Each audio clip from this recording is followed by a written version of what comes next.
All right, welcome everybody. This is AMA, I believe, number 11. For those of you who've joined in the past, since the past AMA, welcome. Thanks for being here. Those of you who are new, thank you so much for joining me. And those who've been here, because I know that some of you, Perry, I know you've been here since the beginning. David, you've been here since the beginning. Some of you guys have been here for all 11 of these AMAs. So thank you so much for your support. Just letting you know that we've decided to put some of the content in this of these AMAs out on YouTube just to have something to show people. Some of the calls that I made here have been quite accurate. Just want to share it with more people. So please ask as many questions as you like because the content that goes out on YouTube is usually related to some of your best questions. So anything you want to know, feel free to ask. Now, the usual format, as I was saying, is I'm going to go through a brief presentation of where I see the market. And when I say brief, it's probably going to take me about 30 minutes. It always takes me at least 30 minutes. Um, and then, as I go along, just feel free to ask your questions, and then I'm going to go through those. And that's how these go. For this month, for this AMA, I have a couple of things that I want to discuss with you regarding, what's happening in the world and also some of the key turning points that I see going forward. And just to kick it off, just just to give you a broad overview of what I see the market doing, follow the black arrows. That's really what I see happening here. If you recall, last month I said we had the top. Actually, we did the last AMA on the day of the top, right here on May 23rd, and I said, okay, this is the biggest correction since the rally started, and it is a key turning point on the forecasting model, which ChatGPT thought to name the Cosmic Index or something like that, which I thought it was a pretty cool name, but I don't know. For now, it's the forecasting model. Maybe eventually give it a formal name. And I did say, all right, this looks like like the start of a correction. Now, back then, I didn't think it would last this long. Although, to be honest, when I looked at the intensity of that reversal, I think it's about 1.9. I'm going to have this thing here. I want to look at it too. We're looking at it more and more because these forecasts have been quite surprising in their accuracy. So, May 23rd had an intensity reading of 2.2.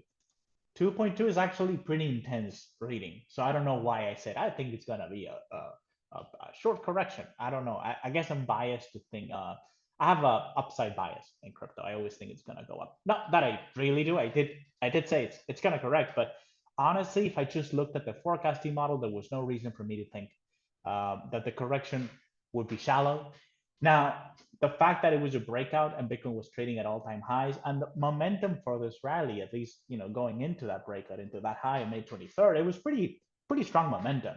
And so, just from a pure cycle point of view, the model that I taught you all, first four lessons out on YouTube, for you guys to check them out.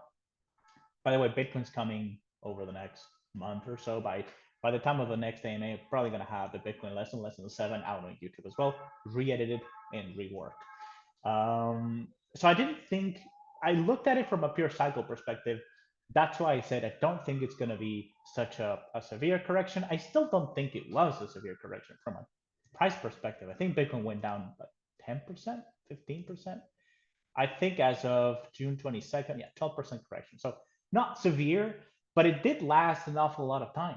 And in fact, I do think that it's probably over, but it lasted about a month, which is funny because that is exactly what the forecasting model showed. It showed no meaningful reversals between May 23 and June 23. Sure enough, we have not seen that. And in fact, we have not really seen the reversal yet. What we have seen is this pretty strong rally on, let's call it positive, somewhat positive news.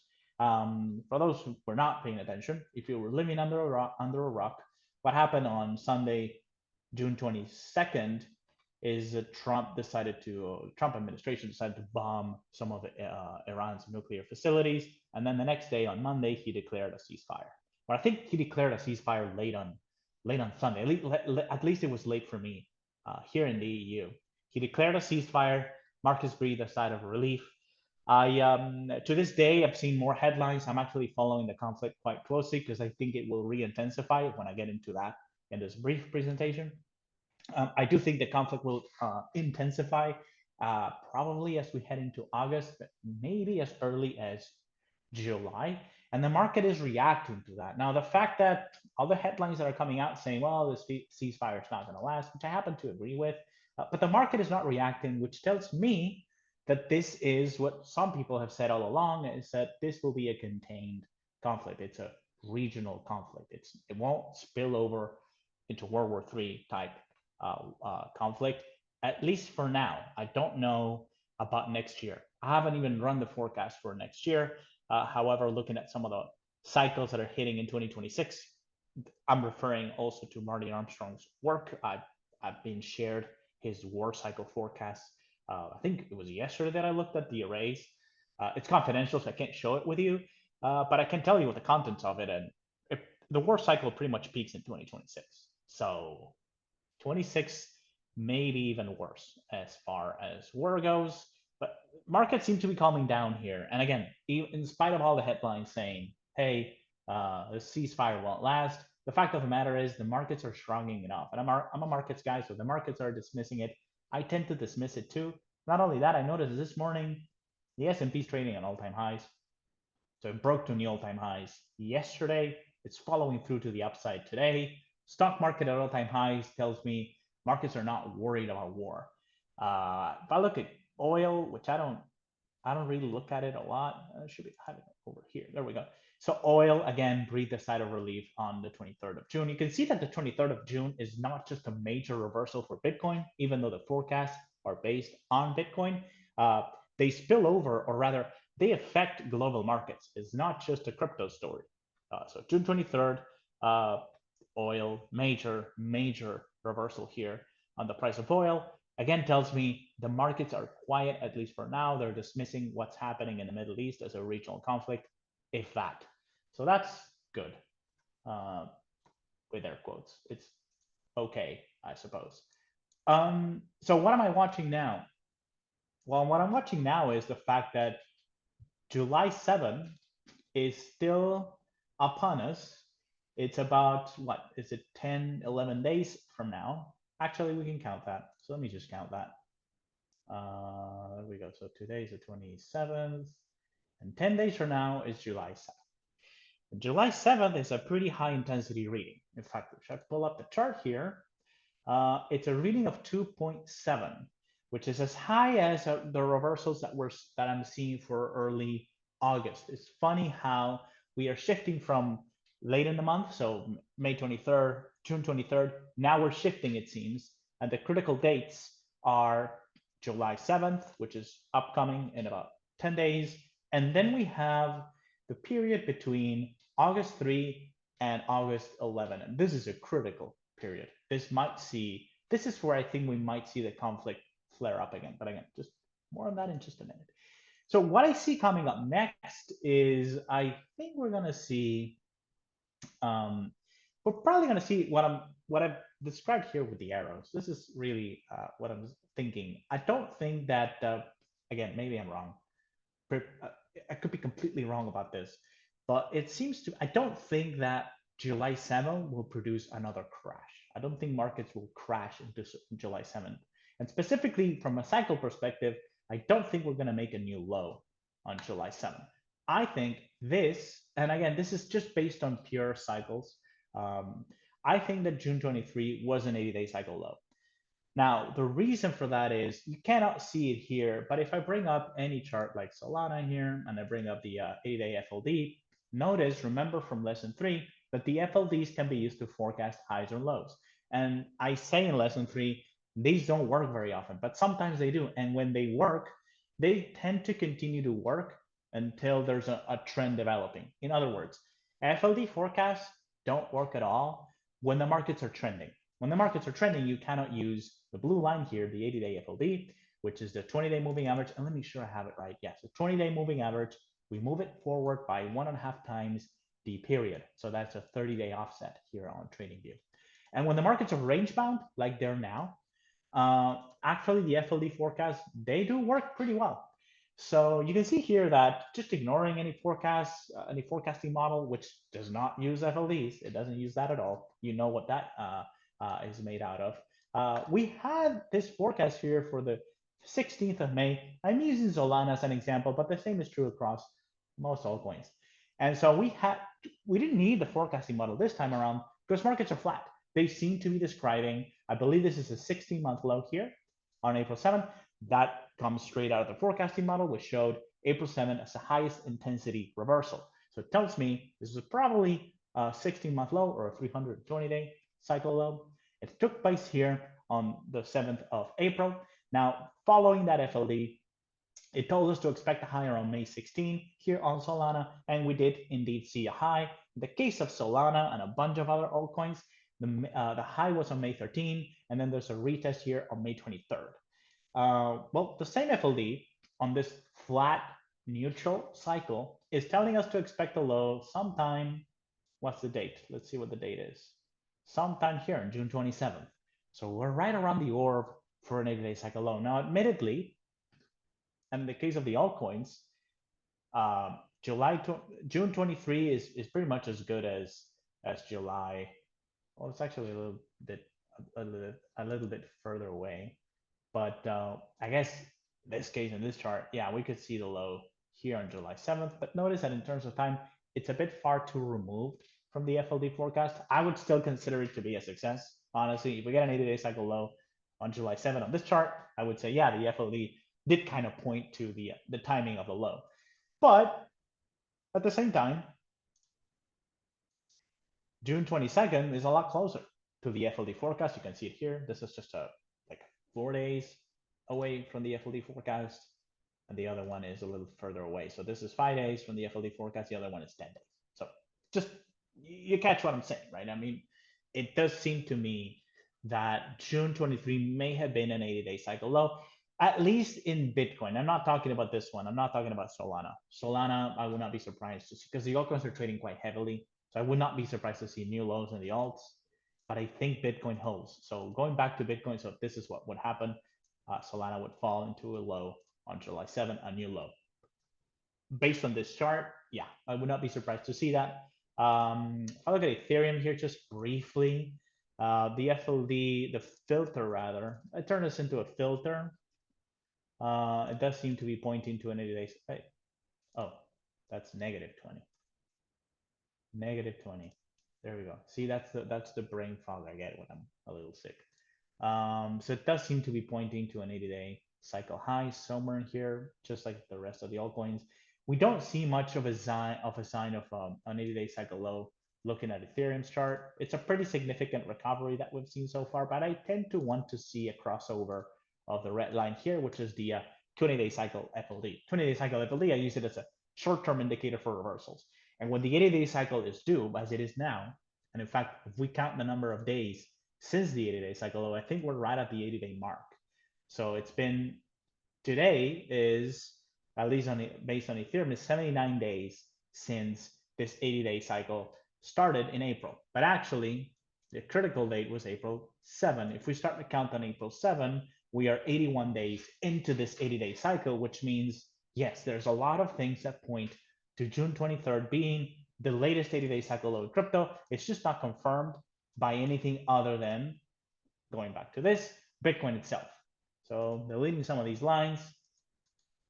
And I promise I'll get to your, oh, I see no questions. That's good.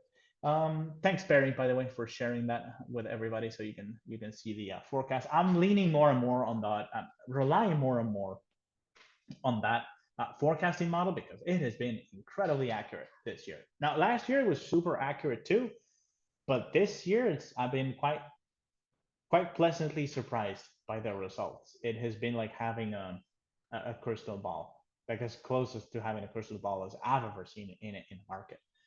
So having access to those dates is critical, and incorporating those dates into our traditional cycle analysis, I think is a must, because if you miss those dates, there was nothing suggesting that May 23rd was going to be an important top, well, other than the FLD here, the 80-day FLD on Bitcoin. But like I said, those FLDs are hit and miss. They work at range bound times like these. Normally they don't. Anyways, So 80-day cycle low probably took place here on June 23rd or June 22nd, rather. Remember that the forecasts are for the first day of a rally or the first day of a sell-off. So this was right to the day. June 23rd is the first day of the rallies, is day one of the new cycle. That's the theory. Now, since we still have July 7 in about 10 days from now, or exactly 10 days from now, I think we're going to go for another low or maybe range bound trading until we hit that low, a secondary low on July 7th. From there, I see the markets potentially breaking out. I don't know if they will, honestly, because the reasons for this consolidation, the reasons for the sell-off, they do have me worried. I mean, this is, if anything, is going to derail the market in terms of what it would normally do based on liquidity metrics. It would be war and conflict. So this is the one thing I pay attention to in the world of geopolitics.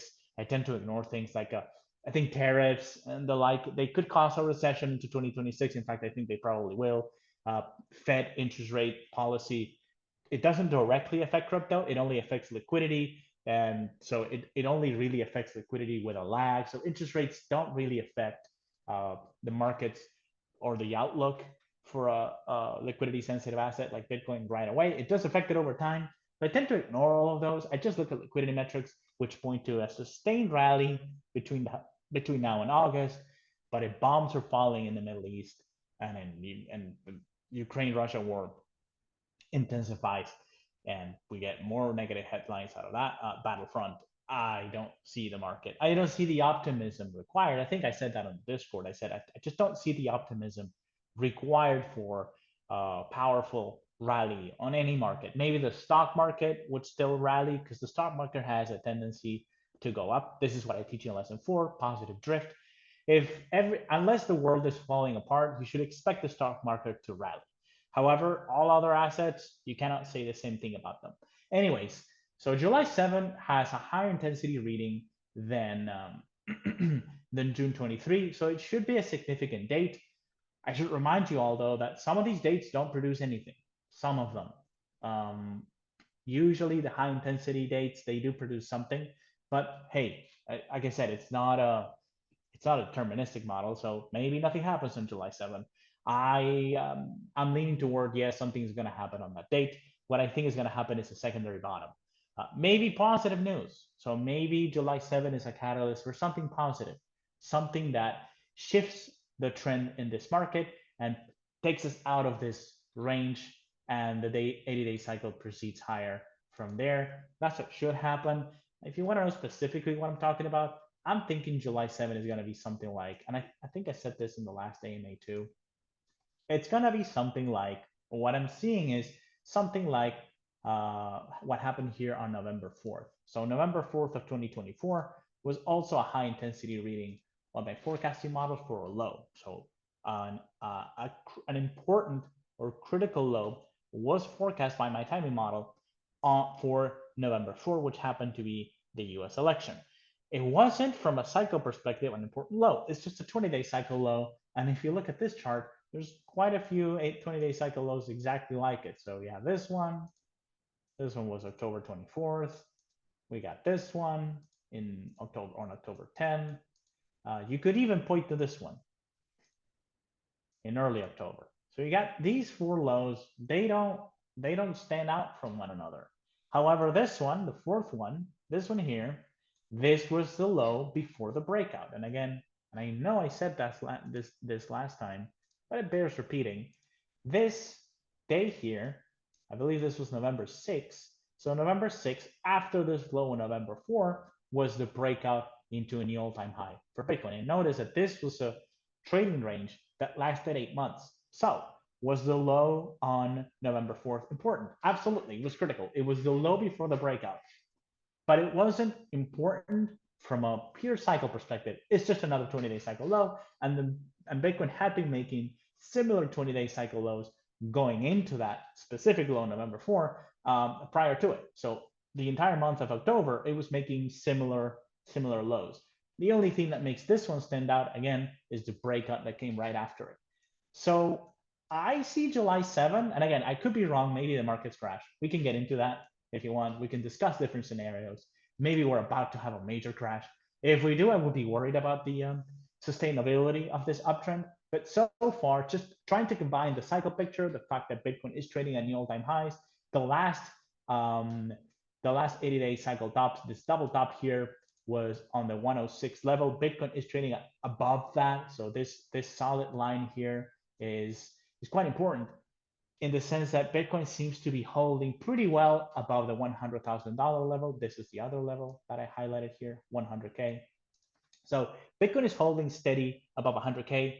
Every time it drops to 100K, it holds, people step in to buy, and Bitcoin has traded for a significant amount of time at new all-time highs, above the last 16-month high from January of this year. So that tells me that this market is poised to break out, which is why my bias is to the upside. The pure cycle picture here looks quite bullish. And most of the time, when Bitcoin breaks the prior 320-day cycle high and the prior 80-day cycle top, it follows through to the upside, and you at least get 50% upside from that. On this cycle, we've had at least 50% upside. In prior 4-year cycles, Bitcoin used to rally 2, 3, 400, 500% after breaking the last 80-day cycle top, the last 320 or 16-month cycle high. So the picture looks bullish, which means I don't think we're gonna get new lows here. If we get new lows here, notice that not only is Bitcoin doing something that it hasn't done in cycles, in prior cycles, including this one, and it's deviating from global liquidity quite significantly. Global liquidity tells us that Bitcoin should be getting ready to rally to the all-time highs. It should be getting ready to break out. So if Bitcoin falls here, this is an off-cycle breakdown. By off-cycle, I mean it's something that we have not seen in previous cycles, including in this bull market, which already has been quite lackluster, but this would be, well, the mother of all disappointments if we see Bitcoin break down here. So not expecting that. It's not what we should expect. Yes, it can happen. Anything can happen in markets, but I think 100K is solid support. So the worst case scenario within the realm of what I think we should expect is that Bitcoin maybe breaks back down here to the 100K level. It by July on or around July 7th, it acts as support once again, and then we break out. And yes, we should break out after this one. Otherwise, we're in a trading range, not unlike what we saw here, not unlike what we saw between March and November of 2024. If we're in a similar scenario now, you can kiss your bull market goodbye because we're running out of time. So Bitcoin needs to break out here. Otherwise, this is not even a bull market, guys. This is already over. We just haven't heard about it. We just haven't learned it yet. Anyway, so base case is none of that. Base case is we get a higher low, still significant because it is a 20-day cycle low ahead of a breakout into new all-time highs. This so far is what I'm seeing. So I don't think we're going to break out yet. I think it's going to be a few more days, but after this period of consolidation, I think we're going to actually get a breakout into new all-time highs. All right, so it's been 30 minutes already. I need some water.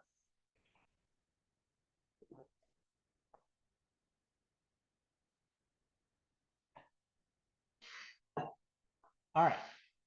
So one thing I'm watching is early August. The reason for that is I was watching some videos today, and yes, I won't lie. This is people who practice astrology proper. They understand astrological cycles.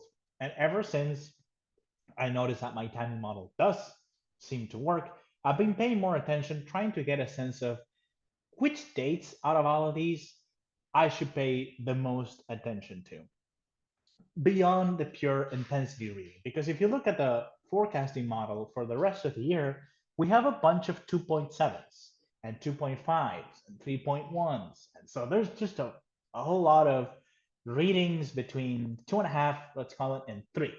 So which one of these are going to be most important? That's what I'm trying to figure out. And I can't answer that just by looking at this, just by looking at this table with forecasts. And so I thought I would look beyond that. The other thing I'm looking at is global liquidity. Global liquidity seems to be pointing to a major high in early August. So this morning, on my YouTube feed, a video popped up saying, guy was saying, discussing the importance, and yes, this is the astrological significance of early August. Now, I won't get into the specifics because I don't fully understand it myself, but he was saying, hey, early August is probably a pretty significant uh, world event. And I thought, well, that's interesting because I do have those dates on my forecasting model, and liquidity seems to be pointing to an August high. Now, I will restate here that my base case is we're going to get the high in November. Unless we see significant deviation from the liquidity metrics, the high should be in November. However, I'm not going to ignore the fact that, yes, it does seem like we have a significant turning point after July, which should produce a low. The next important turning point is going to be early August. So I would say there's a low forecast for the 3rd of August, and then there's a high or a low forecast for the 11th of August, which it could be either. So we have a reading of 2.2 for lows on the 10th and a reading of 2.7 on the 11th. That means that that date, those 2 days, the 10th and the 11th, is more likely to be a high than a low. Now take that with a grain of salt because June 23rd was also more likely to be a high than a low, and it was a low. Just from looking at the cycle picture, it was clear June 23 was probably going to be a low. So depending on what the market is doing by August, this could be completely wrong. However, if we follow my train of thought here, if we get a low on July 7th and we get a breakout sometime by the middle of July and Bitcoin is trading at all-time highs in early August, that's the next critical date to watch for a significant high.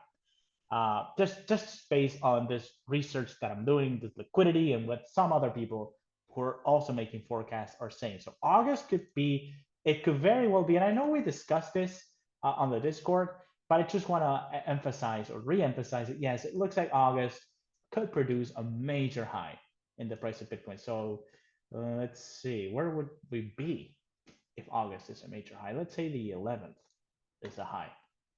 I don't think we're going to be higher than 125 by then. Oops, let's move that. So just based on the momentum that we saw previously, this rally could stop short on in early August. And the reason I'm saying that is because I do think that by August, whatever's happening with the war could intensify. It could get worse by then. That's my understanding now. My interpretation is the war might get worse in August. Whatever started here in June may get worse in August. Now, the market may ignore it completely. Remember, these forecasts are not for world events. These forecasts are specifically for what Bitcoin is going to do. So, is Bitcoin going to crash in early August? Maybe not. Maybe the bombing continues in the Middle East, but Bitcoin shrugs it off because it's not World War III. However, there's something interesting that happened. I don't know if you guys saw this. This is quite interesting. Bitcoin hash rate dropped by about 10% when Trump bombed Iran's nuclear facilities. That initially I dismissed it. I said, well, there's nothing to that. It's just a coincidence. Here's the thing though, guys. It's pretty rare for the hash rate of the Bitcoin blockchain to fall, let alone by that much. A 10% fall in Bitcoin's hash rate is quite significant. What are the chances that it coincided with Trump bombing Iran's nuclear facilities? The speculation on Twitter or X was that Iran was mining Bitcoin. I think there's a lot of merit to that argument. It may well be that the Iranian regime was mining Bitcoin and Trump actually destroyed that operation, at least put a dent in it. We're probably going to see the hash rate come back up at some point. But I read somewhere recently that because of that drop in hash rate was so severe that it's actually going to cause a downward adjustment in Bitcoin mining difficulty, which means Bitcoin's going to get easier to mine during the next adjustment. I think the adjustments are every 2 weeks or so. I don't know how many blocks you have to wait for a difficulty adjustment, but the next time difficulty adjusts, it's going to be downward and quite significantly. We have not seen that in years. If somebody wants to look that up on the internet, they're speculating that the downward difficult adjustment on the on Bitcoin mining difficulty is going to be quite significant. One of the most significant downward adjustments we've seen in years. It just so happened that that fall happened or took place when Trump was bombing Iran's nuclear facilities, which I don't think they have a nuclear bomb in there, but they probably producing nuclear energy, and they're probably maybe they were mining Bitcoin with those facilities. Quite interesting. Just throwing it out there. It does seem to be that not only is Bitcoin reacting to what's happening in the war with the war in the Middle East, it seems that there's actually a connection between Bitcoin mining and the Bitcoin network and that specific conflict. And so, if the next key date to watch beyond July, I don't think July is going to cause a top, simply because Bitcoin is not trading at all-time highs. So I'm not expecting a high here in July. I'm expecting a low. However, if we get a low in July, we're going to get a high in August. And if we get a high in August, and the conflict re-intensifies by then watch this space, because there may be some relationship between the Bitcoin network itself and what's happening in the Middle East. It's a wild theory. I get it. However, I will say early August is showing up as a significant turning point for the price of Bitcoin on a forecasting model that so far in 2025 has been pretty accurate, guys. It's been pretty accurate. It has not missed any significant turning points. And by the way, when I created this model, that's what I wanted. I don't care if I get false positives. I never cared if I got a bunch of readings where nothing happens, because I can tell just by doing phasing analysis. This is why the first thing you got to learn if you want to do this type of analysis is you got to learn the cycles themselves. Just forget forecasts, forget those dates, forget that. You need to understand how cycles work, because once you understand how cycles work, you can tell way ahead of time if a specific date is going to be important or not. So how did I know that? How did I know that that June 23, for example? How did I know, even though the forecasting model was saying it's probably going to be a high, how did I know it was probably going to be a low? Well, Bitcoin's falling into that date. Not only that, the 80-day cycle is overdue. If the 80-day cycle, we start the count on April 7th, then by June 23, we are 76 days into this 80-day cycle. So is June 23 more likely to be a high or a low? A low, obviously. So it doesn't matter what the forecasting model is saying. By that, I mean that once you have an understanding of cycles, you can make sense of those forecasting dates. And so we go back to August, we go back to July. Based on the cycle picture here, it is clear to me that July 7 is likely to be a low. Of course, I may be wrong here, and if Bitcoin continues to do nothing for the next 10 days, if Bitcoin is trading slightly under the all-time high here by July 7th, yes, I'll be worried because it could be a high. However, I don't see that happening. If I look at the altcoins, they're not even rallying. It looks like the altcoins may well bottom out on July 7th, whereas Bitcoin is bottoming out ahead of time on June 23. So, understanding how to phase cycles allows you to interpret those reversal dates. And everything is lining up here, from liquidity to the forecasting model to the cycles, the cycle pattern itself, for a significant high in August. Now, maybe this is wrong, or maybe this is not wrong. This is just a high. Bitcoin bottoms out. I don't even know if we have reversals in September. I don't think we do. Oh, we do. We actually do. The 20th of September and the 13th of September. So maybe it's just a pause. Maybe Bitcoin rallies into early August and then it doesn't do it. It goes into consolidation again into, let's call it the middle of September. We could see this. So from a pure cycle perspective, it's not significant. But I will say, however, that a lot of people are saying, or some people are saying, that this August reversal seems to be quite critical. So I'll just leave it at that. I'm watching that early August date because I think that after we clear this reversal period, where I think Bitcoin is establishing a low, the next key date to watch is August, and August seems to be quite important. It's shaping up to be a potentially something that doesn't just impact the price of Bitcoin, but it actually shapes world events, and probably not in a good way. So just throwing it out there. I hope I'm wrong. All right, let me get to your questions. That's the presentation. Just wanted to highlight, this is a long way of saying, yes, it's great that we got this low on June 23rd, but I don't think we're gonna get anything until July. And I do think August is shaping up to be a pretty critical turning point. I don't know if it's going to be the bull market top. I don't think it is. I just want to make it clear. I do think the high is going to be in Q4. October, November. I still think that, and I will think that until I'm proven wrong. However, if it's not in October, November, it may well be in August. Let's see. All right. So, questions. I'm going to read them, then I'm going to answer them. So, Perry is saying you could show it briefly in the video too if it's going to be on YouTube and you want people to be able to follow there too. If you mean the table of forecasts, I can actually give the actual I can give the editors the just a picture and they can just put it in there, probably. Um, so it's fine. Don't worry about it. So okay, so Perry's saying forecast whiplash, August 3, super strong low. 1 week later, August 10, a moderate low. Next day, August 11, super strong high. No, Perry, what I think is I could be wrong here, but the fact that we have let's call this a cluster of reversals. We have a cluster of reversals between August 3 and August 11. The way I see it, this is a single turning point. This is not several turning points. And sometimes they are. Sometimes they are. Just to give you an example, even though April 7 was the low that was highlighted by the forecasting model, it has the highest reading of the entire year and actually one of the highest readings ever. It doesn't really mean much because this is not like the most important low ever.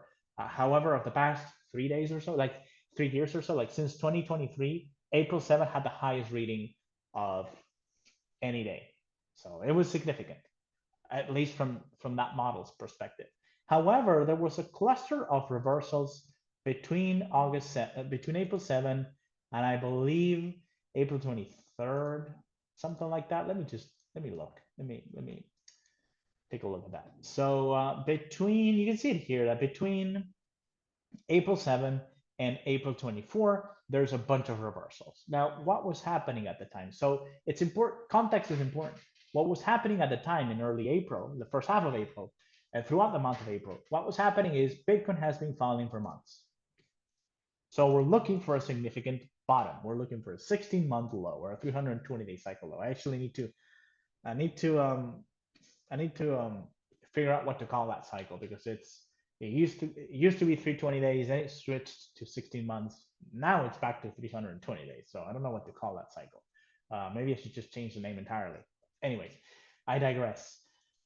There's a bunch of reversals shown for, let's call it the first half of April or the first 20 days of April, and there's highs and lows. We see both. We see both highs and lows. However, what's happening in the market is that this is a period of,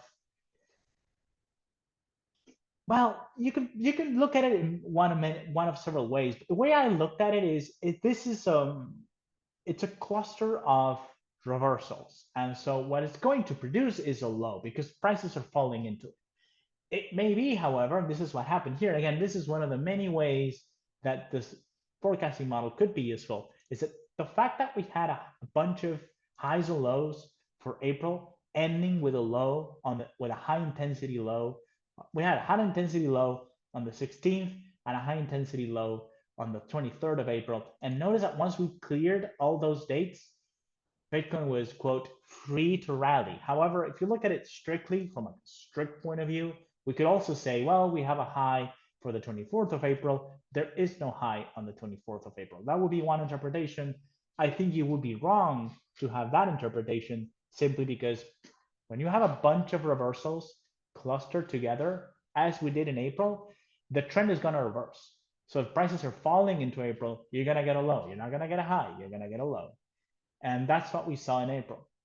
So this is how you absolutely must use the cycle model first and then overlay the turning points on top of that. You cannot use these turning points in isolation because you're not going to be able to make sense of them.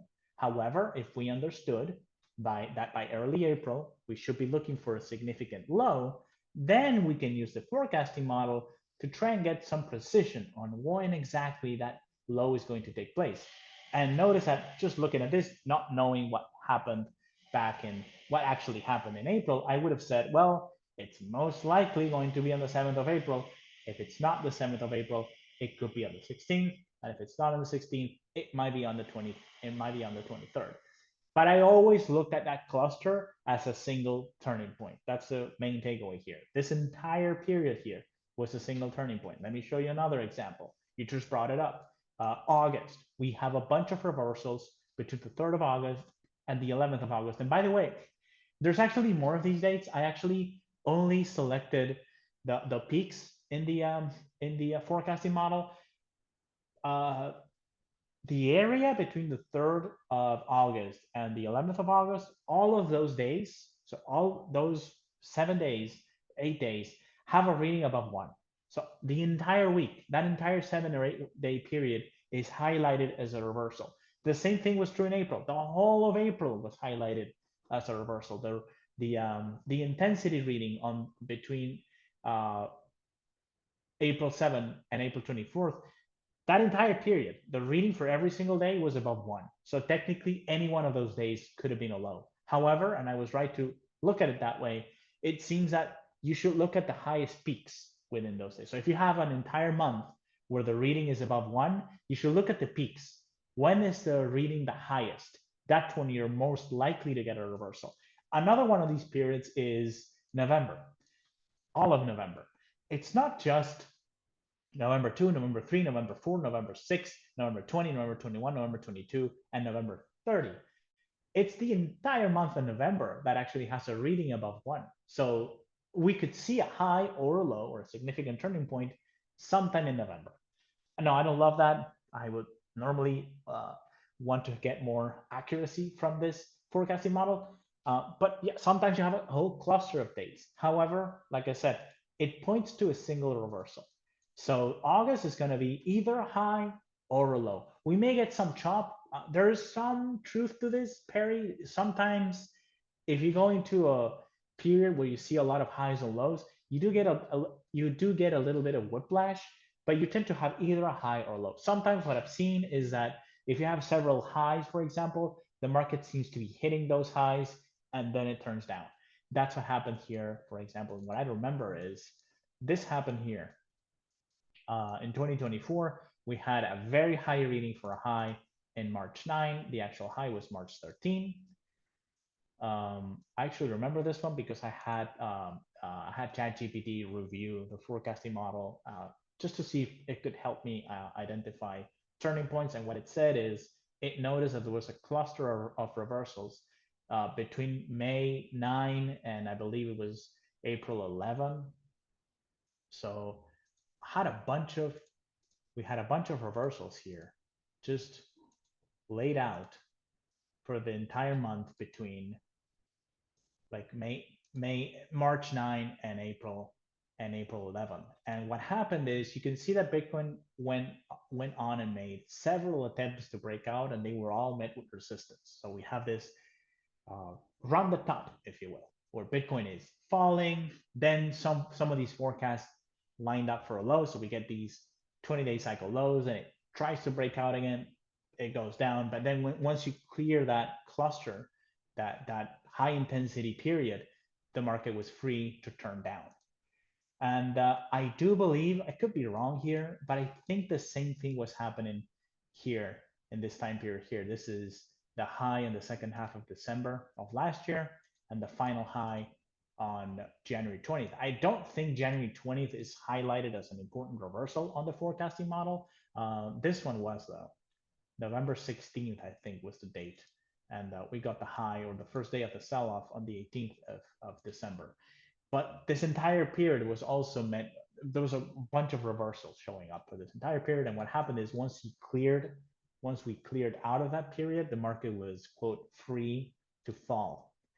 So sometimes, and it's the same thing here in April, we have a bunch of reversals. And what happens is once you clear that area, the market is free to rally. That's kind of how I'm looking at it. To be honest with you, though, I just looked at the date with the highest reading and I look at whatever the market is doing. So again, if the market is rallying into early August, I'm going to be looking for a high, period, on a single date. If more than one of those dates produces a mini top and then there's a large top, I don't really care. I'm just looking for the high. So yeah, we're going to a deeper shit month by month. Yeah, this is probably what it seems to be happening. I think things are going to get worse, at least in the world. I don't know if it's going to affect crypto yet. I think it's going to affect crypto next year. Being very vocal about that. I think 2026 is going to be a bear market year. Nothing I have, everything I've seen actually seems to confirm that this, even if we get a new high here in the price of crypto assets, this is the final rally. After that, things will turn sour, pretty sure, because the world is not looking too hot right now. Anyways,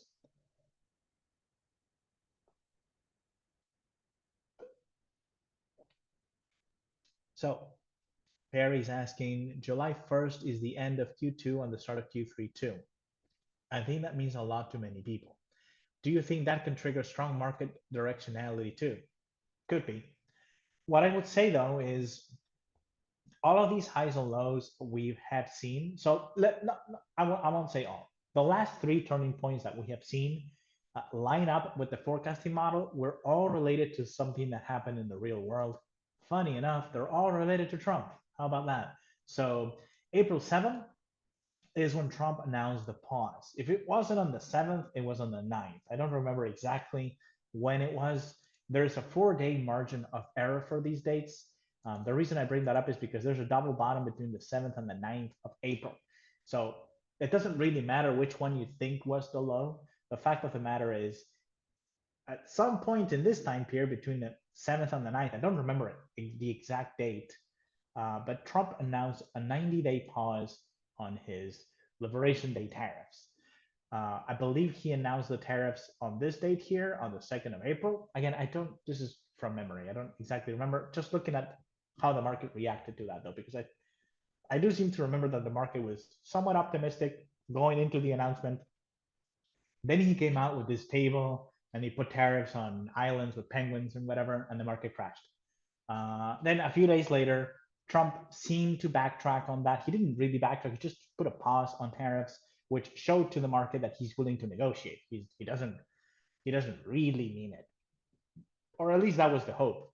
And so we had a significant bottom when Trump decided to, or was talked into putting a 90-day pause on Liberation Day tariffs. Then on this date here on Friday, we were doing the AMA, the May AMA, when Bitcoin actually started to turn down. But after we were done, I looked at the news, and apparently Trump threatened the EU with more tariffs, a 50% tariff on something, or an additional 50% tariff. I don't know. It was something tariff related, and that caused a sell-off. And then that wasn't all. We got more headlines. And notice that there are 2 dates here that were not highlighted by my forecasting model. That's okay. These are not significant. But we had this low here on June 5, and we have another high here on June 9.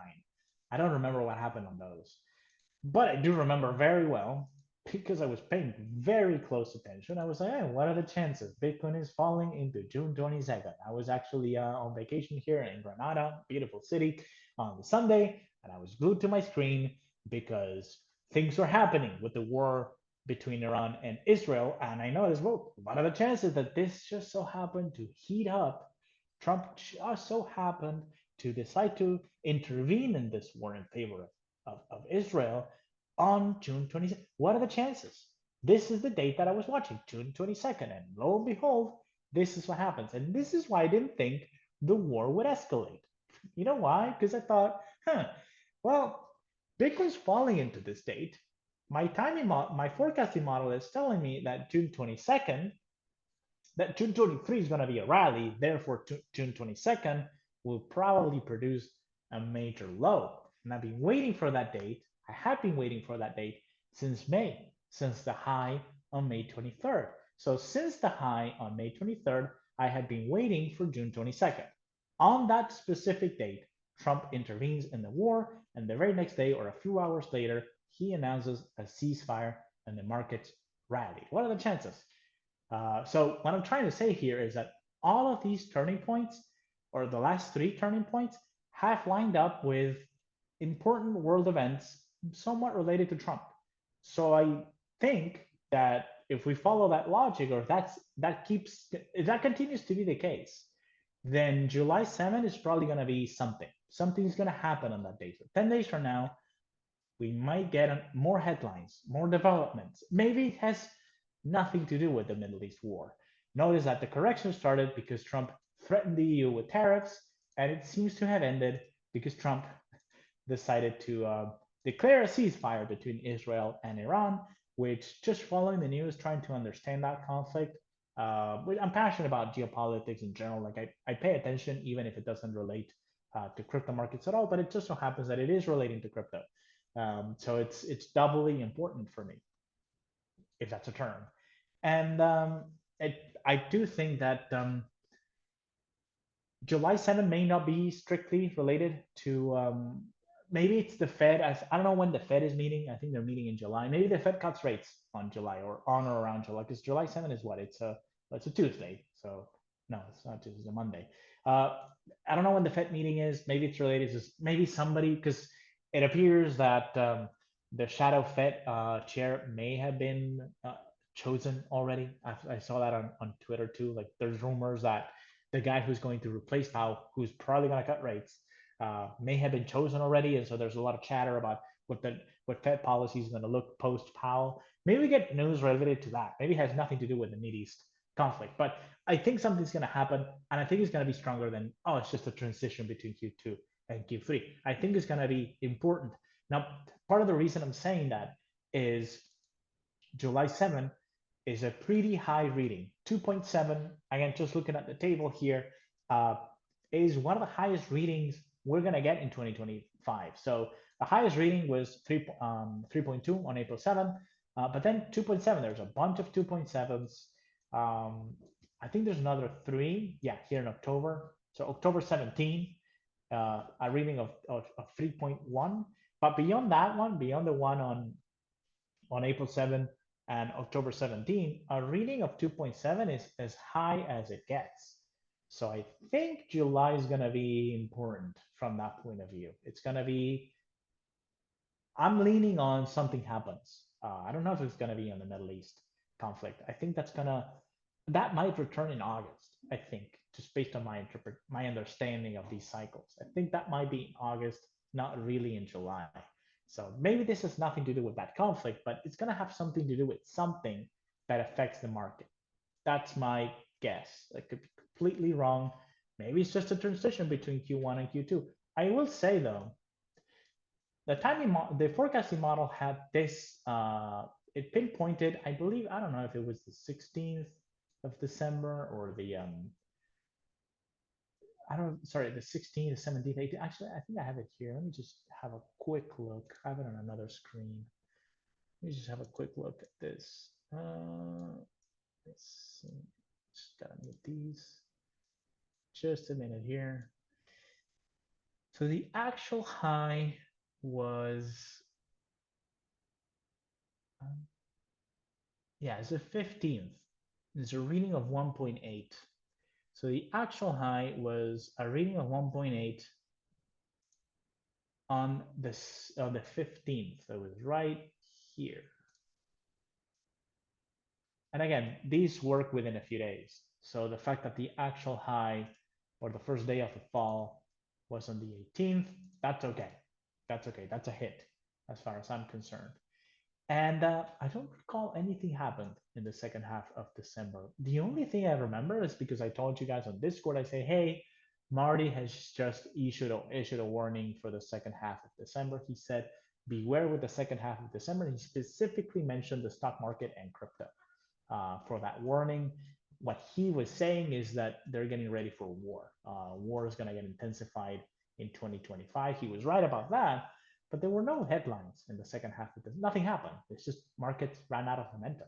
So it could be that it's just this is a very technical low that we got on the 7th of July. Nothing happens. It's just a transition between Q2 and Q3. It could be.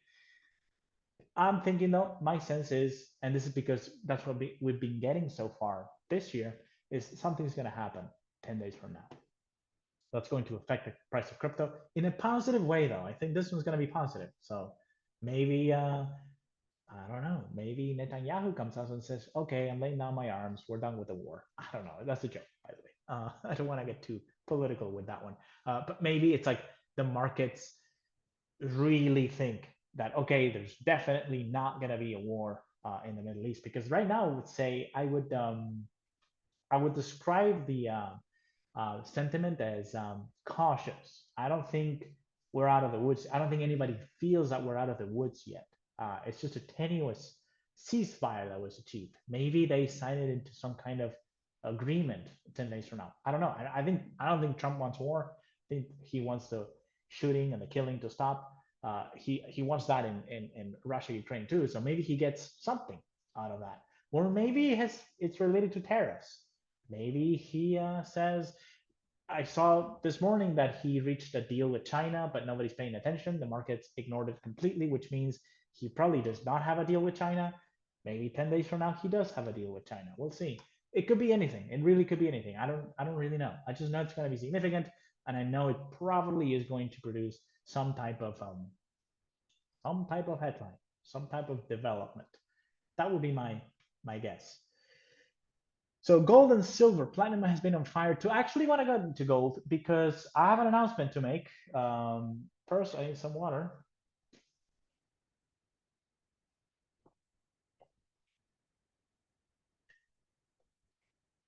I am going to post. So here's the announcement. For those of you who care, I am going to put up the forecast for gold between 2025 and let me look at it here. I think we can go into 2028. Okay, so it's going to be the gold forecast between 25 and 28. It's based on a weekly chart. The reason it's based on a weekly chart is because gold has a very long trading history, at least compared to Bitcoin. It started trading in the 1970s, I think. And when I try to run the forecasting model, and this is specifically for the 18-month cycle, that's the one, you know how I pay close attention to the crypto's 80-day cycle? Yeah, for gold, I'm really following or trying to forecast the 18-month wave. If you remember from lesson 6, those of you who were able to watch that, because when you watch the early version, the YouTube version is not ready yet. We're not even working on that one. We're trying to get crypto out as soon as possible. But for those who did not get to watch lesson 6 on gold, here's the main takeaway. There's 3 main cycles. There's actually 4 main cycles on gold. There's a 20-week cycle, the same as the stock market. There is also an 18-month cycle, and there's also a 7-year and 14-year cycles. Now the 7 and the 14-year cycles are too long. I don't pay a lot of attention to those. However, the one cycle that I always want to know what it's doing, and I try to forecast in gold, is the 18-month wave. And the last confirmed low for that 18-month wave was way back here in October 23. So it's actually it's quite overdue. So I tried to forecast the 18-month wave using a daily chart, and it was okay. It wasn't bad. It was hit and miss. It wasn't as accurate as the results I got trying to forecast the 80-day cycle in crypto. So that model has been super, super accurate, far more than I thought it was going to be. So I wanted something similar for gold, and I tried many things, and eventually I decided to try to run the forecasting model using all of the 80-day, 18-month highs and lows going back to the 1970s, but using a weekly chart instead. If you use a weekly chart, 18 months is about 80 days. Sorry, 80 weeks. I think it's 78 weeks is 18 months or thereabouts. So I thought, okay, that's interesting because it's almost it's like an 80-week cycle. We have an 80 day cycle in crypto. We have an 80-week cycle in gold. So I try to forecast that on a weekly chart, running the exact same model. Again, the difference is it's a different frequency. It's an 18-month cycle, and I'm using a weekly chart. I'm not using a daily chart. And the first date that came up, I ran this in September of last year. And the first important date that came up was this one, late April. I think it was the week of, let me take a look because I have it right here. I'm going to be posting this on the Discord as well, so you guys can take a look. So it was, let me see, 2025. So it was the week of, Actually, it's a bunch of dates. There's too many dates here, but I can see a cluster between the 16th of April and 21st. So it was this one right here. This one has a 1 month, 4 week margin of error. And remember, it's 80 days, 4 days margin of error, which is plus minus 4 days. This one is 80 weeks, plus minus 4 weeks. It's usually a lot closer than that. And notice that the actual high took place on the 21st of April, which is exactly what this forecasting model said, to expect a high in late April. And remember that it was late April, back in September. So when late April came, I said, let's see what gold does. Now this high is not confirmed as an 18-month wave on gold. It's not. It's too soon to tell. However, it is the most significant correction we have seen in gold since the last 18-month low, right here, October 23, which I actually, this is when I recorded the gold lesson, and I said gold is going to go beyond 2000 for the first time in history. And sure enough, what a rally we had since that took place. So since that low in October 23, this is already the most significant correction. I think gold turns down from here, which would coincide with tensions easing because gold loves conflict. It loves geopolitical conflict. The fact that gold is going down here tells me that the markets are settling down quietly. So I don't think the war is going to reaccelerate anytime soon. However, it is pointing to a low. Well, the low is anywhere between, and again, I'm going to share these later, but it's showing lows between June 25, but more importantly, the highest reading that I'm seeing is late August. This is why I wanted to bring this up actually. So thanks for asking about gold. August is shown as a low for gold. Now it's not exactly the same as Bitcoin. Remember, the high for Bitcoin is early August, around the 10th.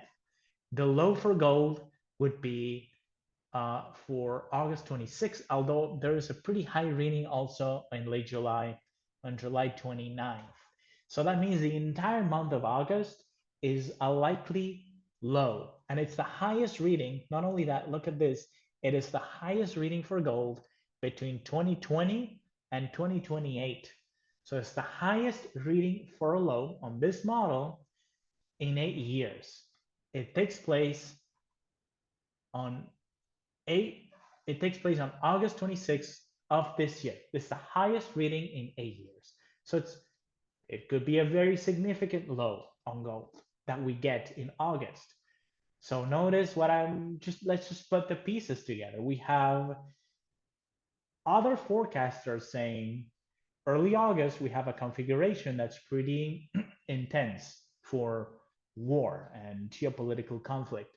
We have a forecasting model telling us to expect a major high in the price of Bitcoin for August. And the same model is telling us to expect a significant low in the price of gold for the same time period. And if things calm down between here and August, gold should continue to go down. Not only that, if you look at gold from a pure cycle perspective, this high here on April 22nd was probably an 18-month top. And if it was an 18-month top, then this blue line should be crossed with significantly. In fact, we should trade below 31.75. So we should trade below this level. Let me say that again. If this is an 80-day high, 18-month high here on the 22nd of April, then at some point between now and August, the price of gold should cross this. Let's change this one. Let's make it red and solid. So the price of gold should cross below this red line between now and, let's call it, late August, to make a new. This is so we can have a candidate for an 18-month low. We don't have a candidate yet. This low here, which is the lowest low in the correction, it took place on May 15th. This cannot be an 18-month low. That's simply because we need a bigger correction for this to be an 18-month cycle correction. And so we need a new low. We need a new low. The forecasting model is telling us to expect a low sometime in August, especially late August. So just trying to connect the dots here. Some people are saying, hey, early August, pretty significant as far as the world of geopolitics goes, we have Bitcoin that should be bullish between now and August, which means things should settle down. As much as I think Bitcoin is, censorship resistant, neutral money layer, pristine collateral, it's the way to escape nation states and inflation and currency debasement and whatever. That's not how Bitcoin trades. Bitcoin trades as a risk asset. Bitcoin goes up when things are good, it goes down when things are bad. Gold is the opposite. Gold does trade as a safe haven. Bitcoin doesn't. I think at some point it will, but right now it doesn't. It trades like a stock, high beta stock, high correlation to the NASDAQ. That's how Bitcoin trades today. Is that how Bitcoin's going to trade 10 years from now? Probably not. But right now, not really a safe haven. It trades like a risk asset. It trades like Tesla stock or Nvidia. That's how Bitcoin trades.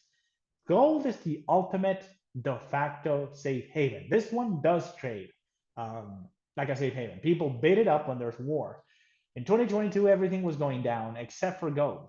When Russia invaded Ukraine, gold loved that. People were stockpiling gold because war is inflationary, war leads to currency debasement, and gold benefits from that. So the fact that, by the way, I just showed this is when Russia invaded Ukraine here. We saw this huge spike in the price of gold.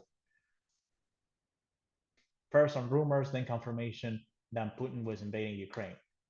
Gold likes that. It thrives on geopolitical conflict. So the fact that the the forecasting model and the cycle model are telling us that gold is likely undergoing a correction between now and August tells me that things probably calm down.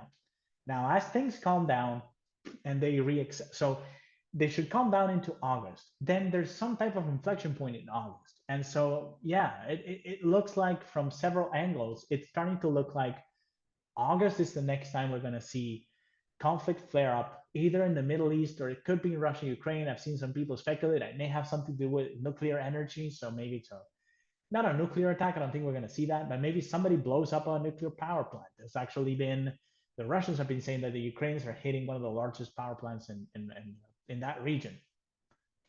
I don't remember the name of the power plant. It's like a weird name, but why do they keep hitting that? Maybe that explodes. I don't know. Something geopolitically related could happen in August. And I'm seeing that on gold. I'm seeing that on Bitcoin. So I thought I would bring that up. And specifically in terms of price action, well, I just said it. Gold is probably going to be in correction mode between now and probably late August. I'm looking to buy if gold breaks below this red line here. So I want confirmation that this is indeed an 18-month correction. If it is an 18-month correction, then gold should probably retest 3,000. That would be a gift from the trading gods. I'm going to buy at 3,000. I'm going to hold that position for a while because the context of this correction is that gold, well, you see it right here written down. Gold reached a 7-year cycle low in October of 2022. So this 7-year cycle is due to top out sometime between 2027 and 2028, which means gold should generally be going up minus these 18-month cycle corrections. It should be going up into 2027, probably 2028, because I think we're going to continue to see war headlines and war-like headlines out of the Middle East, Russia, Ukraine, maybe China, Taiwan. I think as we head into 2028, at least, this could extend into 2030. So this is a pretty good environment to own gold.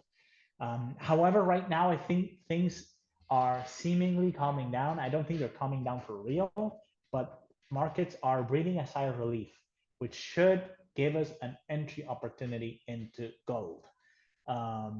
That's what I'm seeing on the forecasting model. I'm also, I mean, just the fact that even as this bombing run was taking place, when Trump was dropping bombs last weekend on Iran's nuclear facilities, I couldn't help but notice that gold wasn't doing anything. And when markets opened on Monday, I mean, this happened over the weekend. I get that, but gold couldn't even rally on Monday. I thought maybe it would.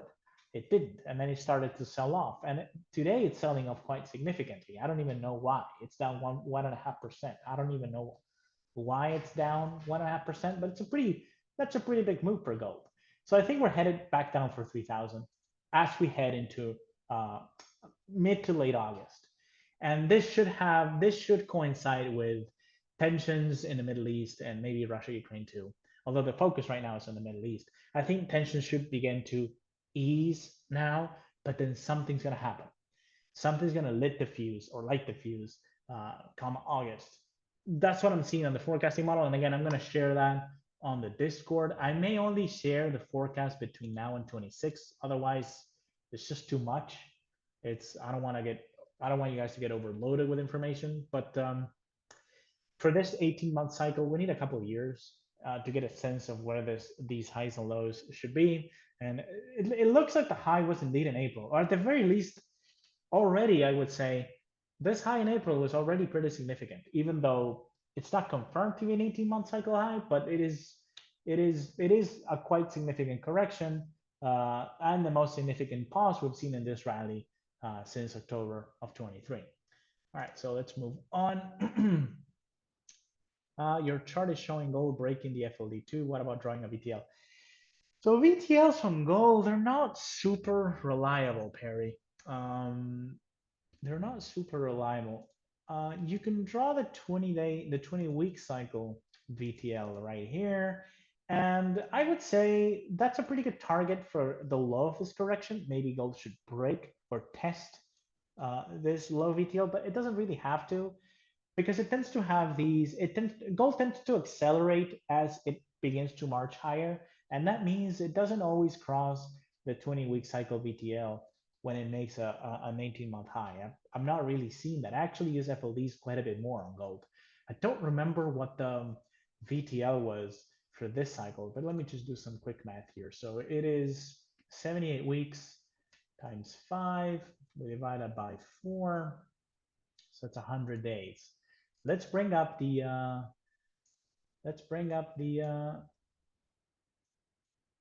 18-month FLD for gold. This is black, perfect. All right, so this is the 18-month FLD, and notice that it wasn't even tested on this low here on August 23. It got close though. It's the last time it got close. So if we get this 18-month cycle correction and gold retraces back to the 18-month FLD, it should test 2,700. So I would say between the FLD and 3,000, probably a buying opportunity. To be honest with you though, the best trade here is to use, this is not exactly correct. Let me correct this. 20 weeks, I think it's 25 days. It's 25 days for this. Let's turn this into a 20-week cycle FLD. 20-week cycle FLD, boom. Here we have it. Oh, that's not right. It's 35. Where is that? Sorry, just a minute here. Still have brain fog, so I can't do basic math. All right, here we go. So this is a 20-week cycle FLD for gold, though, the blue line. And typically, what I like to do on gold is I like to wait when it's as bullish as this. I like to wait for prices to cross below it, below the FLD, and when they cross back above, I just buy it. Now this time I'm gonna make an exception because I think this was an 18-month high.